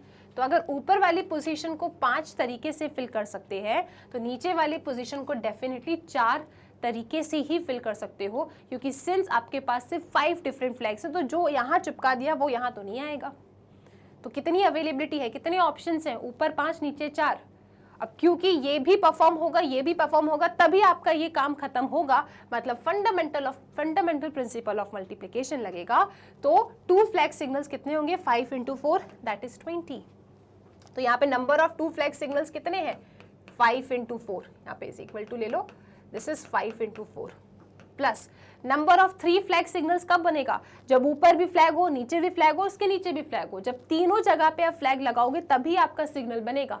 मतलब 3 फ्लैग का सिग्नल बनाना मेरा काम है। ये काम मेरा तब कंप्लीट होगा जब इधर भी फ्लैग एंड इधर भी फ्लैग आए, ठीक है। तो ऊपर फ्लैग लगाने के कितने ऑप्शन है, 5, नीचे 4, उसके नीचे 3। फिर 4 फ्लैग के लिए कितना होगा आपके पास, ऊपर 5, उसके नीचे 4, फिर 3, फिर 2। और 5 फ्लैग का सिग्नल बनाने के लिए कितना ऑप्शन है, 5 × 4 × 3 × 2 × 1, ठीक है। तो एडिशन के साथ मल्टीप्लिकेशन की प्रिंसिपल भी लग गई। क्लियर है सबको। तो ये कितना आ रहा है, ये आ रहा है 5 4s are 20, दिस इज 60, ठीक है जी। और ये 60 × 2 120 एंड दिस इज ऑल्सो 120। तो ये टोटल कितना आया आपके पास, 120 120, दिस इज 240, 240 + 60 300, यानी 320। सो 320 डिफरेंट सिग्नल्स आपको मिलेंगे जब आप एटलीस्ट 2 फ्लैग्स को अरेंज करते हो, वन बिलो द अदर। इस तरीके से आपने इस क्वेश्चन को टारगेट करना है। सो एडिशन के साथ मल्टीप्लिकेशन भी लग रहा है, ठीक है। जब यहाँ पे 2 फ्लैग बनाने आते हो तो यहाँ कंपलसरी कि भैया इधर भी फ्लैग लगाओ, इधर भी फ्लैग लगाओ, ठीक है। जब यहाँ 3 फ्लैग बनाने आते हो तो ये कंपलसरी है, इधर भी लगाओ, इधर भी लगाओ और इधर भी लगाओ। 4 फ्लैग बनाओगे तो कंपलसरी कि चारों प्लेसेस को फिल करो, 5 के लिए 5 प्लेसेस को फिल करना है, तभी आपका 5 फ्लैग का सिग्नल बनेगा। तो ये काम कब कंप्लीट होगा, जब 5 पोजीशंस फिल हो, राइट। तो यहाँ पे मल्टीप्लिकेशन एंड एडिशन कैसे लगा? आई होप ये क्वेश्चन बहुत अच्छे से क्लियर है। This is very important question, महा इंपॉर्टेंट क्वेश्चन है। जल्दी से ना आप इसका स्क्रीनशॉट लो, फिर अपन आगे चलेंगे। सो आई होप ये क्वेश्चन क्लियर है, ठीक है। एकदम इसको सिंप्लीफाई करके हम लोगों ने देखा है। तो बेसिकली पूरी इस एक्सरसाइज में आपको इसी पैटर्न के क्वेश्चन से डील करना है, ठीक है। 6.1 बोल रही हूँ, या 6 चैप्टर, यस। सो 6.1 में आपकी जो पहली एक्सरसाइज है, it is based on fundamental principle of counting. तो हमने मल्टीप्लिकेशन एंड एडिशन की प्रिंसिपल अच्छे से समझ ली है। इसी पैटर्न के क्वेश्चंस आपको 6.1 की एक्सरसाइज में मिलेंगे। आप लोग एक बार ट्राई करना एक्सरसाइज को सॉल्व करने के लिए, लेकिन एक बार उसका वीडियो सोल्यूशन ज़रूर देखना, ठीक है, क्योंकि लॉजिक समझना ज़रूरी है, राइट। उसके बाद इसी तरीके से अपने पूरे सीक्वेंस को हम फॉलो करेंगे। इसके साथ स्टूडेंट्स, अगर कभी भी कोई भी वीडियो लेक्चर फाइंड करने में आपको प्रॉब्लम जाए तो आप बिल्कुल टेंशन मत लीजिए। मैग्नेट ब्रेन्स की वेबसाइट है, आप वेबसाइट पे जा सकते हैं, अपने क्लास को सिलेक्ट कीजिए। उस पर्टिकुलर क्लास में आपको जो भी सब्जेक्ट को पढ़ना है, आप जाके अपने सब्जेक्ट को सिलेक्ट कर लीजिए। देन उस पर्टिकुलर सब्जेक्ट से रिलेटेड चैनल पे जितने भी वीडियोस अवेलेबल है, वो सब आपको प्रॉपर फॉर्मेट में अरेंज मिल जाएगा। आपको जो भी पढ़ना है बस उसकी लिंक पे जाके कर दीजिए क्लिक, और हम टीचर्स मिल जाएंगे आपको पढ़ाते हुए। इसके साथ स्टूडेंट्स पढ़ते रहिए मैग्नेट ब्रेन्स के साथ।